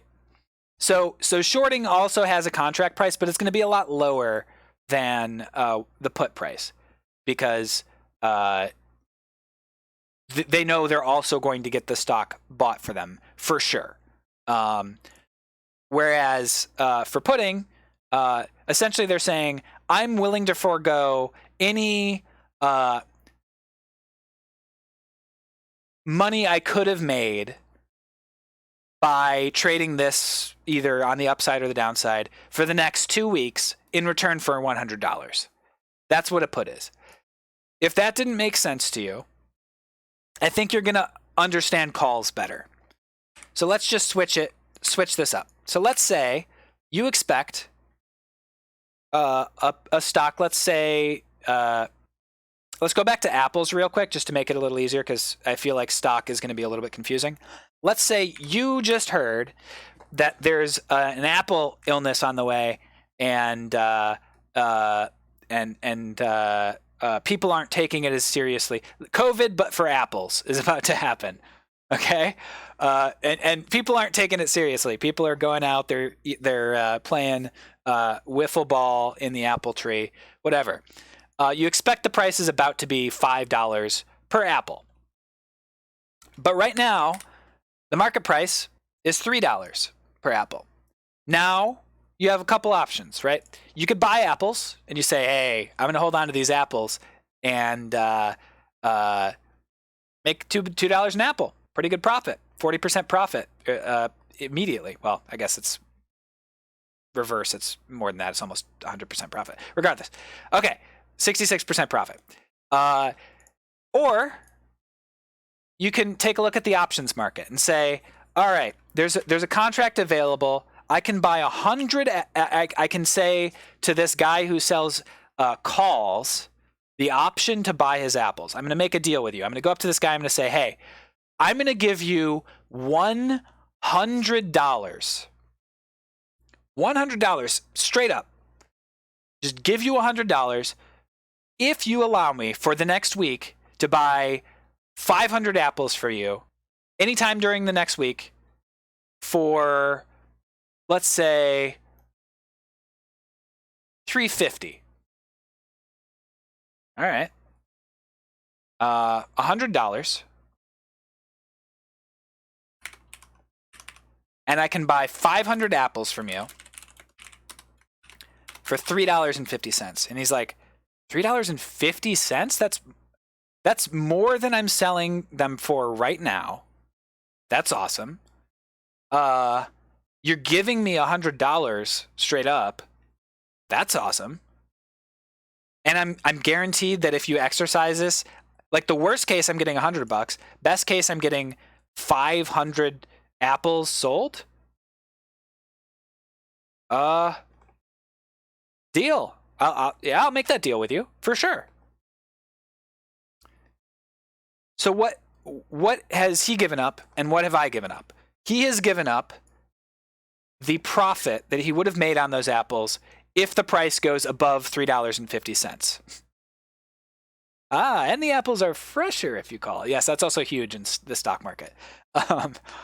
He's giving up between $3 and $5, or whatever it ends up being. Let's say $500. This is $350. He's giving up all of this in the next week, right?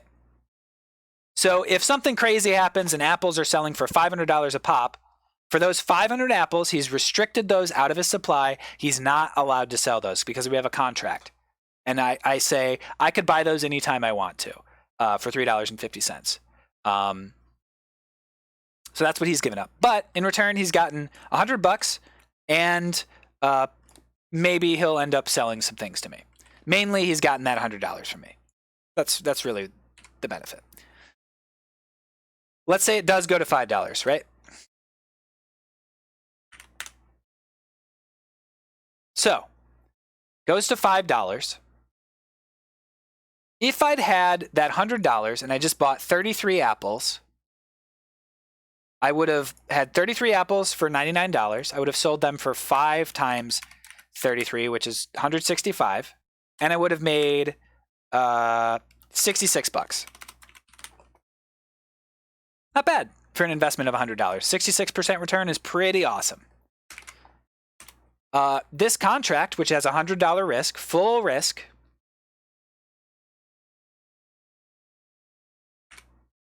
I'm instead making $1.50 per apple,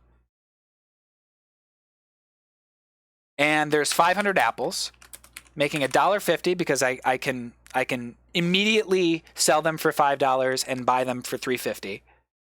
So 500 times $1.50 profit. I'm making, that's not on the screen because my body's covering it up. 500 times 150 is $750. So instead of making $66, I've made $750.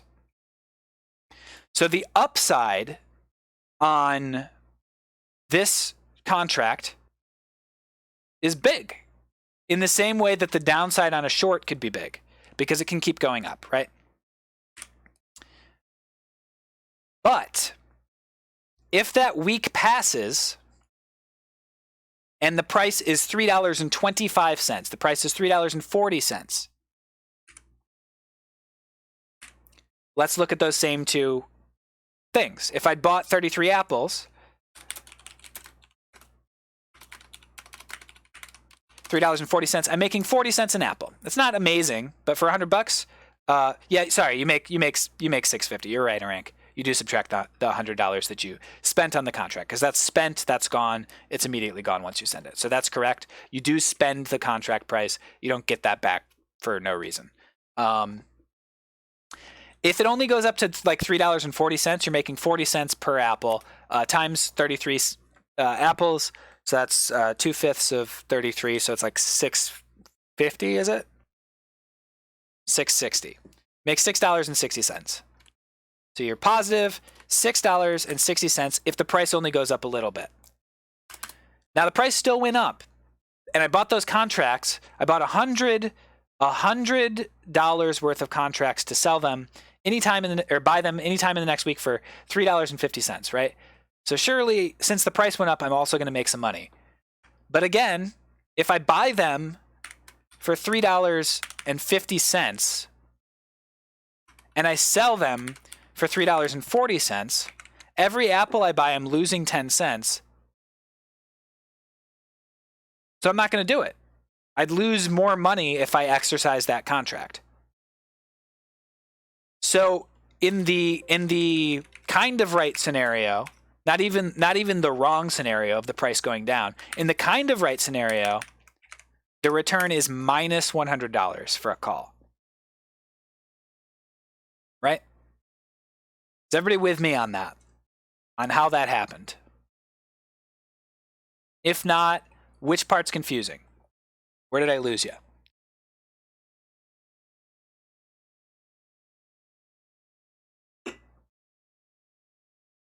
Is my internet down? What the heck are you doing?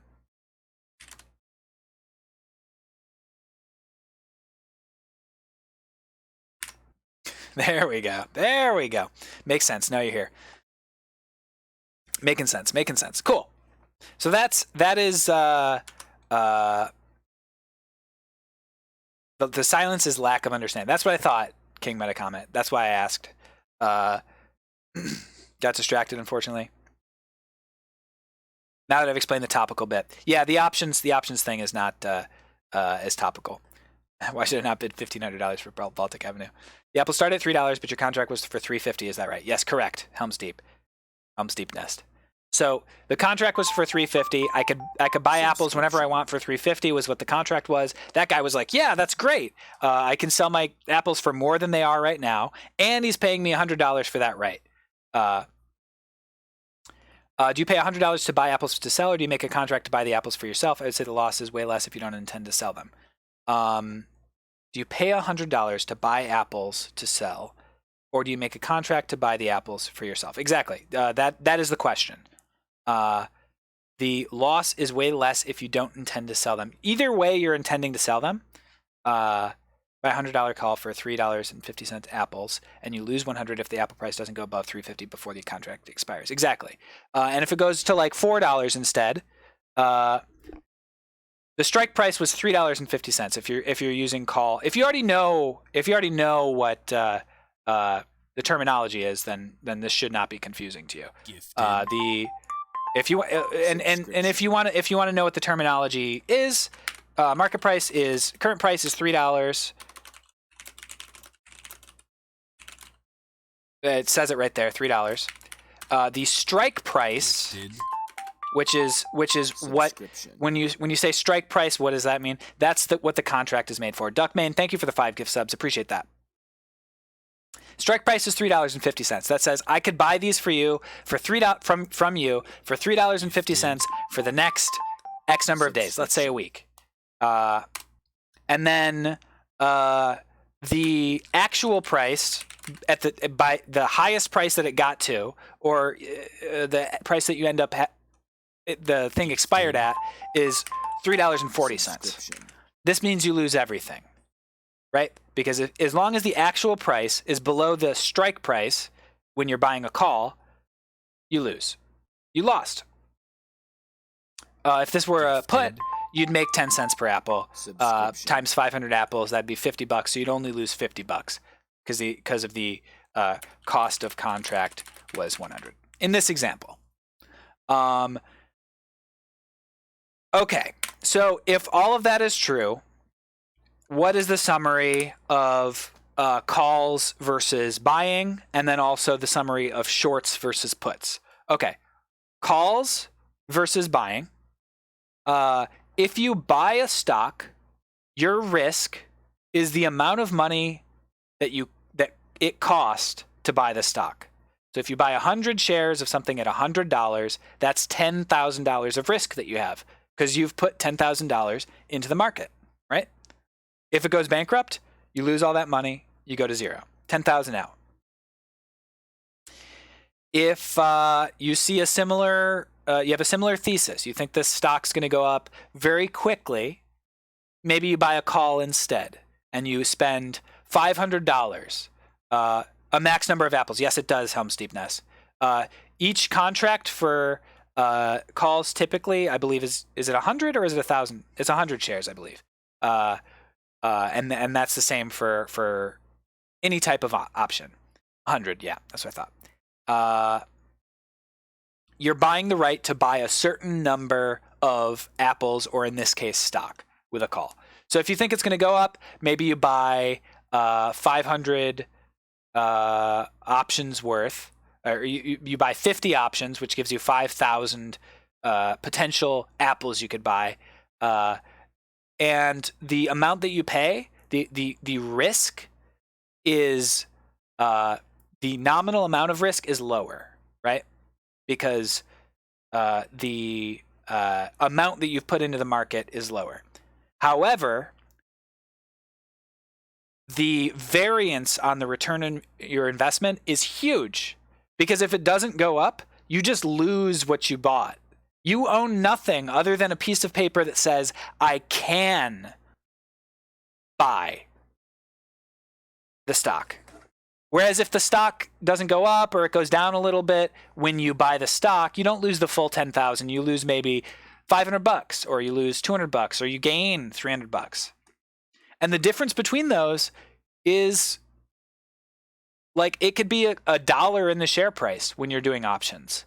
And it can be, and that's nothing to someone who's just doing retail investment, but it's kind of like betting on a basketball game and saying, and the over under, like, it'd be like, oh, well, if they win by 10 points, I'm going to win $1,000. And if they win by 8 points, I'm going to lose $1,000. Right? I don't know what category theorist is. I don't know what that is. Hey, I asked about the over-under. Yeah, exactly. If that's what you said about calls, that's basically what it is. It's a little different because it's not just I win if it's over, I lose if it's under. It's about margins. If it's under, you lose. If it's over, it has to be over by a certain amount, and then you start to win. And as it gets higher above it, you win by a greater and greater margin. So before we get over to diversification and index funds and stuff, retail investment is me and you. It's just people investing. It's not people who invest for a living. Sorry about what? I don't know what you're sorry for, but it's okay. Whatever it is. In the money, out of the money calls. Okay, so the apples are selling for $3, right? If I go up to that guy and I say, hey, great apples, dude. Love the apples. They look so good. They look delicious. Can I have a contract with you? Here's the contract. I want to be able to buy these apples from you for the next year for $1 an apple. He's going to be like, well, they're selling for $3 right now. So, I mean, I can make that contract with you, but it's going to be expensive. I mean, at the very least, I'm going to need the difference between the current price and the future purchase price. So at the very least, it's going to be $2 per apple. Yeah, purist, yes. At the very least, it's going to be $2 per apple, plus whatever like the actual contract of the stability is, you know. So it's like, all right, I guess I'm going to go like $2.50 per apple, and these contracts are for 100.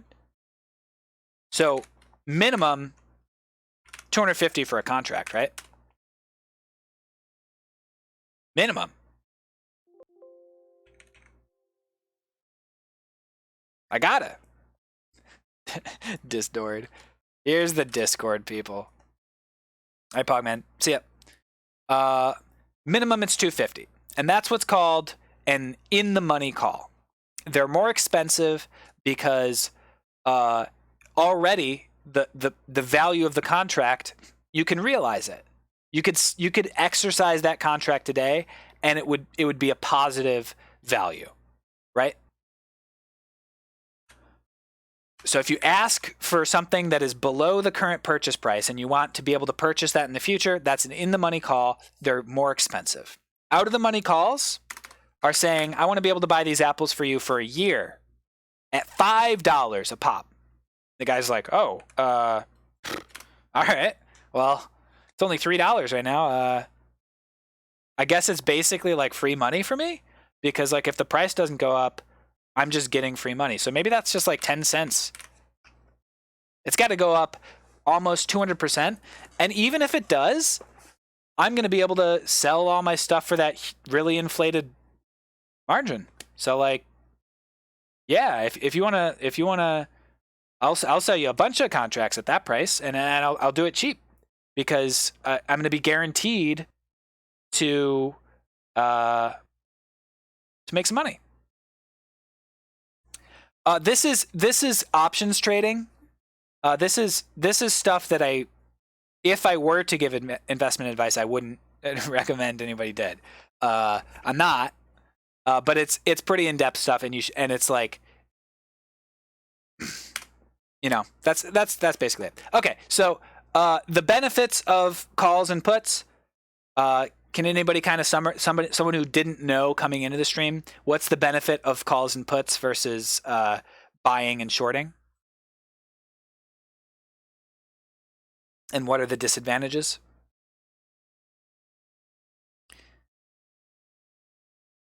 Kind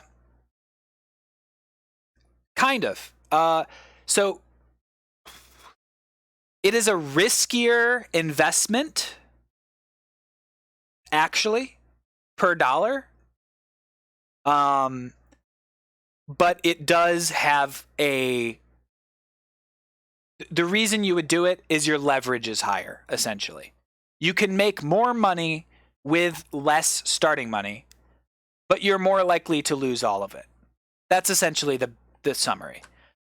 You can make more money by purchasing a call. Right, exactly, Hannah and Jason. That's the best summary of it. It is actually a riskier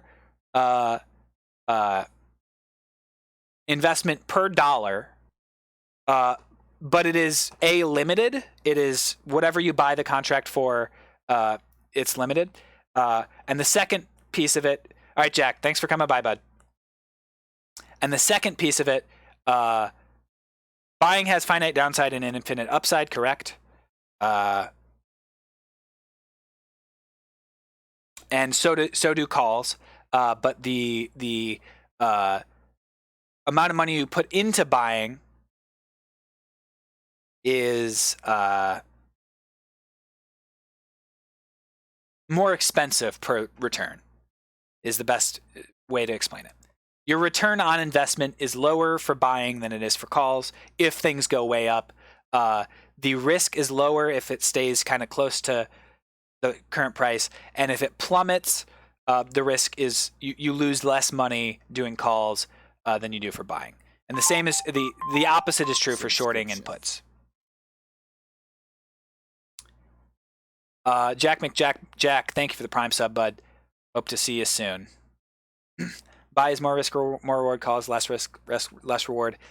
I didn't explain it well. So, buying pros. Unless major move, have a product of value. So, you have the apple when you buy it, right? Worst case, you have an apple and you can eat it.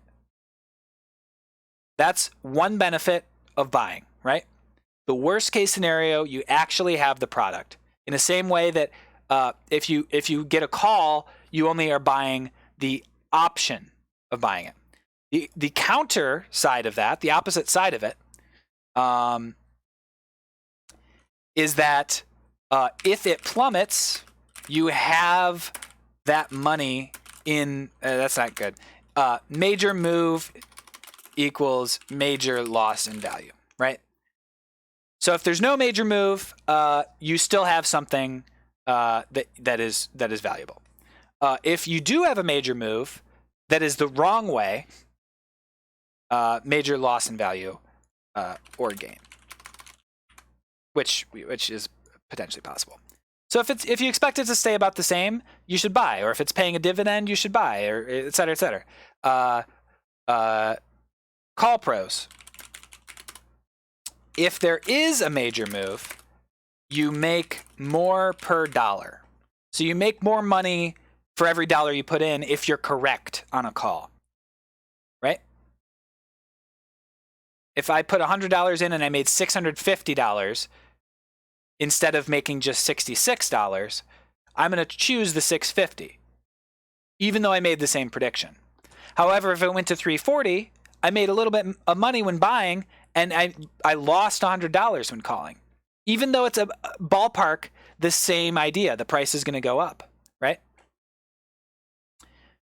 The downside of calls, if you're a little bit wrong, you're completely wrong. Right? If you're a little bit wrong in a call, you're completely wrong. If it doesn't break the strike price, you lose everything. Every dollar you put in, you lose.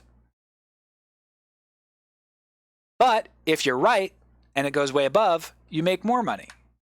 So the reason most people don't recommend doing this, you won't find a lot of money managers who are like, for the average person buying a lot of calls and puts, is because if you're a little bit wrong, you're completely wrong. You're going to lose a lot of money if you buy out of the money puts. If you buy in the money put or in the money calls or puts, you'll end up with some product of value, but unless you're really right, you're probably going to lose money. Okay, that's buying and calling, pros and that's cons over here. Just to be very clear, those are cons, right? For buying, maybe you have $10,000 in order to make $1,000. For calling, maybe you only need $100 to make $1,000. But you can also lose that $100 a lot easier. And in buying, your overall downside is a lot higher. Okay. Now for shorts, it's a similar thing. Shorting, you have sold the stock. You get the money, et cetera, et cetera, et cetera. For the cons, very high downside if price skyrockets, right? So whereas with buying a stock, if you spent $10,000 on buying a stock, the maximum possible money you could lose if everything goes horribly is $10,000. That's it. It's a lot of money, obviously. You made a huge error. You lost $10,000. But if you're an investment firm and you bought, $10,000 worth of stock and then it went bankrupt, whatever. When you short, they're going to pay you for selling the stock before you've bought it. And so the downside on shorting is the price can keep going up. And that's what we were talking about with the short squeeze earlier. That's all that stuff we covered. That's how you can lose millions and millions of dollars on something that you only could have made $20 million on, $30 million on. You could lose $700 million, $1 billion on something. Because if the price goes to, if you sold it for 10 and then the price goes to 350, you're done. You have to talk to your brokerage. I think, yeah, you can do that kind of stuff. For puts, the upside is, again, make more money with less money. And the pros are, can only lose contract price. Cons are, again, have to be perfectly correct or you lose everything. And there's a much stricter time limit, whereas the time limit on shorting is just governed by how much collateral you have, how much they allow you to lose on your contract, your short contract before you go bankrupt. So that's options. That is like advanced level stuff. You really have to have the rest of the stuff unlocked for that to like be good. So we're going to get out of that real quick. We're going to talk really quick about index funds and diversification versus stock picking. Okay. So over time, the stock market looks like this.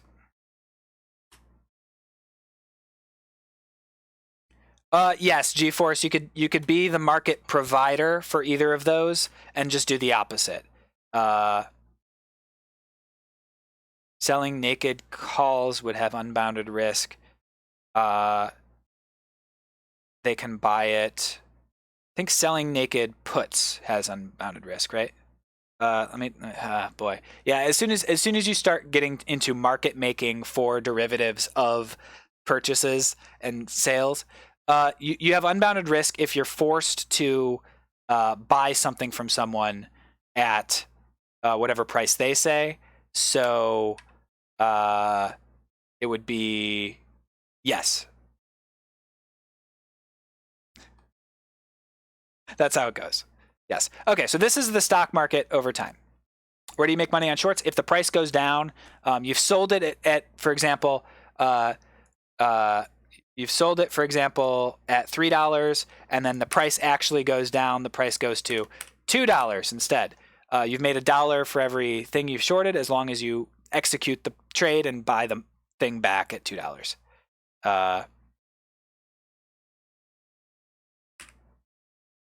If you think the price is going to go down, can't you also make... is it considered a hedge? A hedge is like if you short something but also buy calls, right? So if you short something, your risk is pretty much never ending, right? And so you can buy a call and say, buy an out of the money call at like $8. And it'll be really cheap to buy that call because it'll be like, it's $8. It's never going to hit that. But then as it gets higher above $8, you'll get a really high return on investment because you're getting, for every dollar it goes above $8, you're making a full dollar on that call for only 10 cents for the 100. So it's like really, really high return on investment there. And that's a hedge. That's saying, I'm pretty sure the short's going to work, but I'll spend $100 to quickly make sure that if it goes like way above, that I can like offset the loss I'm going to have. For every dollar I lose in the short, I'm going to make $100 back on the call. Does that make sense? That's a hedge. Okay, so this is the stock market.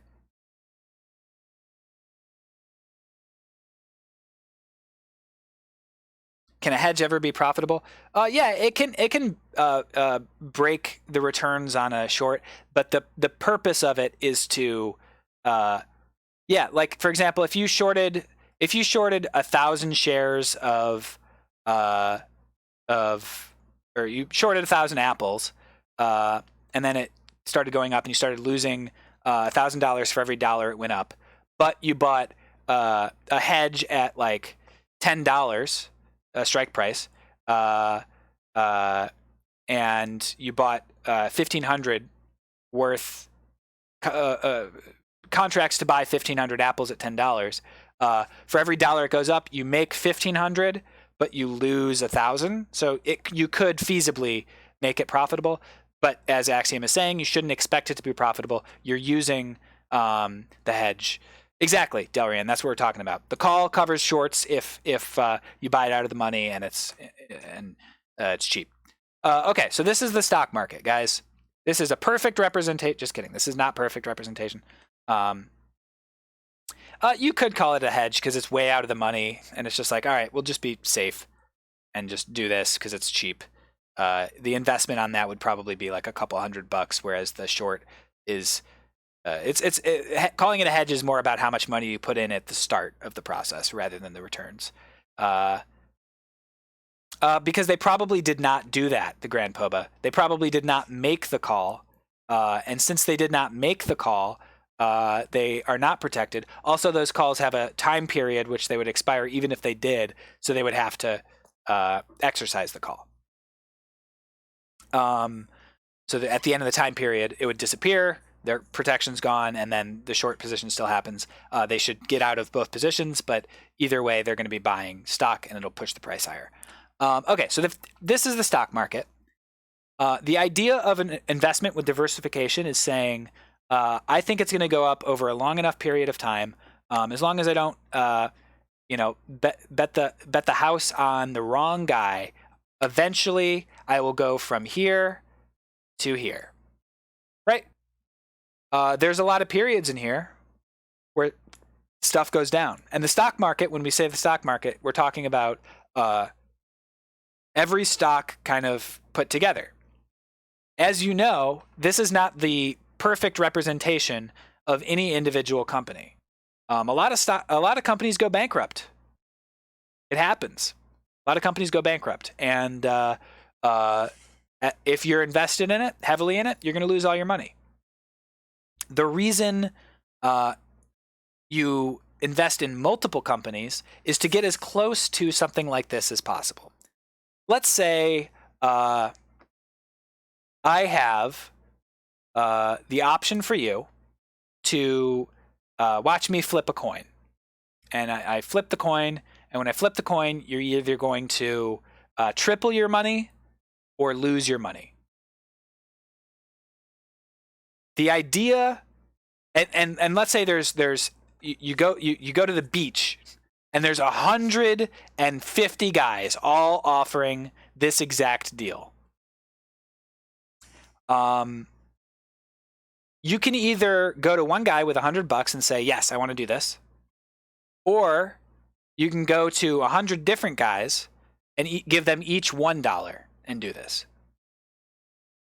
The idea of diversification is saying, I'm going to give $1 to each of these guys who are flipping coins.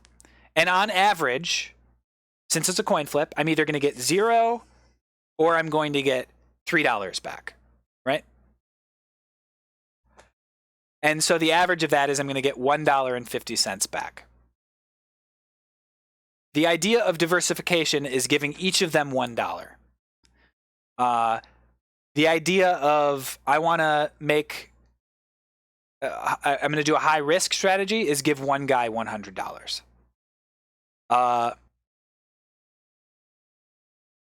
So if you give one guy $100, maybe you hit 300. That's funny. It's a good hair tie. It doesn't get tangled as easy. But maybe you lose all of it. If you give each person $1, you're going to probably end up with $150. And so diversification is just that. It's saying, on average, the stock market returns 7 or 8%. As long as I do that every year, the more diversified I am, the more I avoid losing the coin flip. Obviously, they're not coin flips in the stock market. It's going to be closer to like a 99% to 1 or something like that. The other thing you can do with a diversified strategy is take those 99% to 1 bets, except the other way.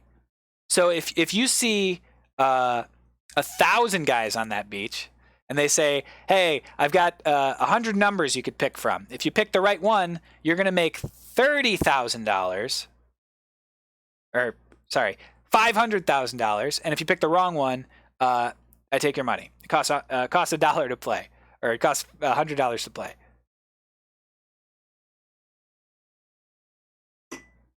I don't know. I didn't pick the numbers well. Point being, when it's that meant to be cheers to Galadriel. Point being, if your odds are 99 to 1, bad, 99 chances you lose, 1 chance you win, you want to take that opportunity as many times as possible. So you just try to take it as many times as possible with as many different dudes as possible, because the average return is better than 99 to 1, right? For $100, you win $500,000, but you're almost always going to lose. The reason the lottery is not good necessarily, no investment advice, is because the odds are horrible. The odds are below, even though the payout is huge, the odds are even below that. High diversification means you can invest in riskier things, actually. Because if you diversify that risk, one of them's going to hit, is the idea. So, like, when you go to that beach and it's like you have the choice between a guy, like if I go to the beach today, I love this beach where dudes are just flipping coins. If I go to the beach today and he's like, hey, I'll flip this coin 3 times, and as long as one of them comes up heads, I'll give you $2 back for your $1. I'm like, that's an amazing bet.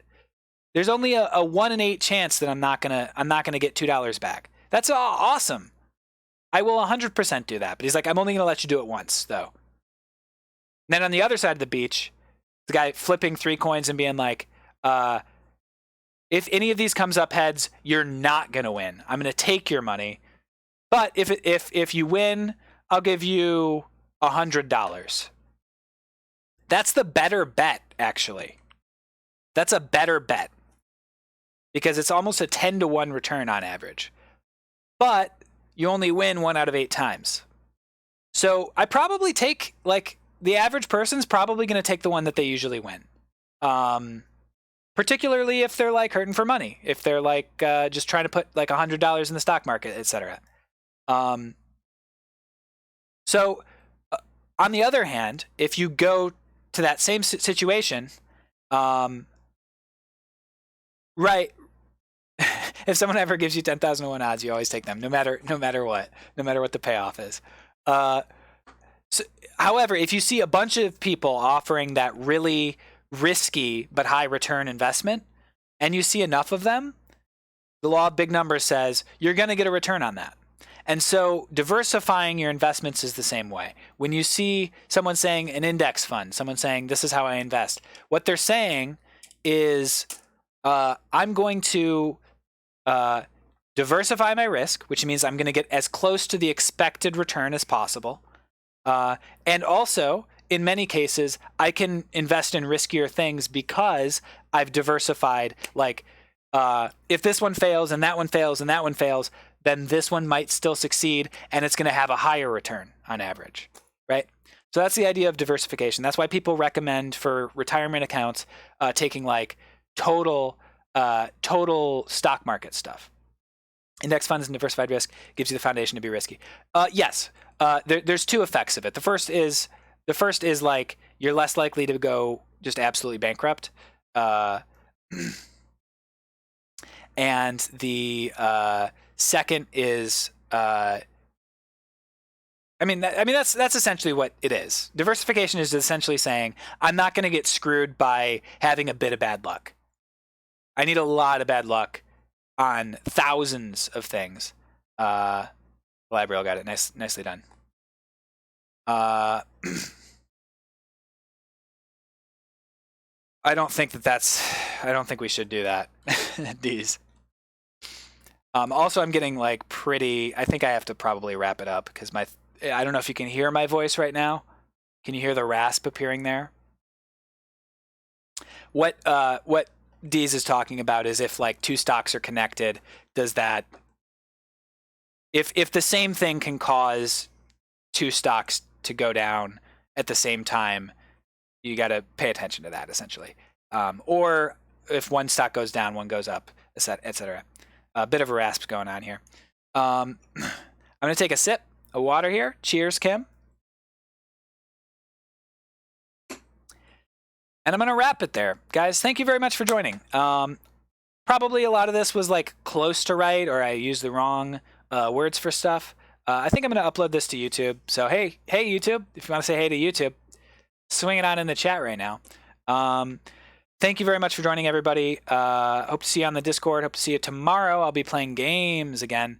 Again, I should say, yes, none of this was financial advice. None of it ever was intended as financial advice. Consult an investment professional rather than me. It is not financial advice from YouTube. This is just educational and theory. I don't know. Base level stuff. All live. Didn't prepare anything for today, so I hope it was helpful. Hope that my economics education from 8 years ago, Jesus, was useful. Yeah. The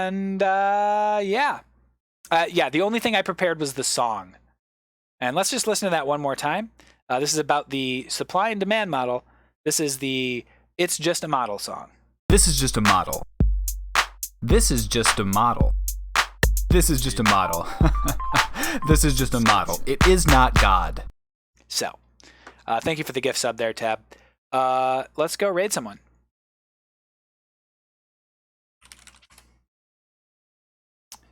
Ubi stream.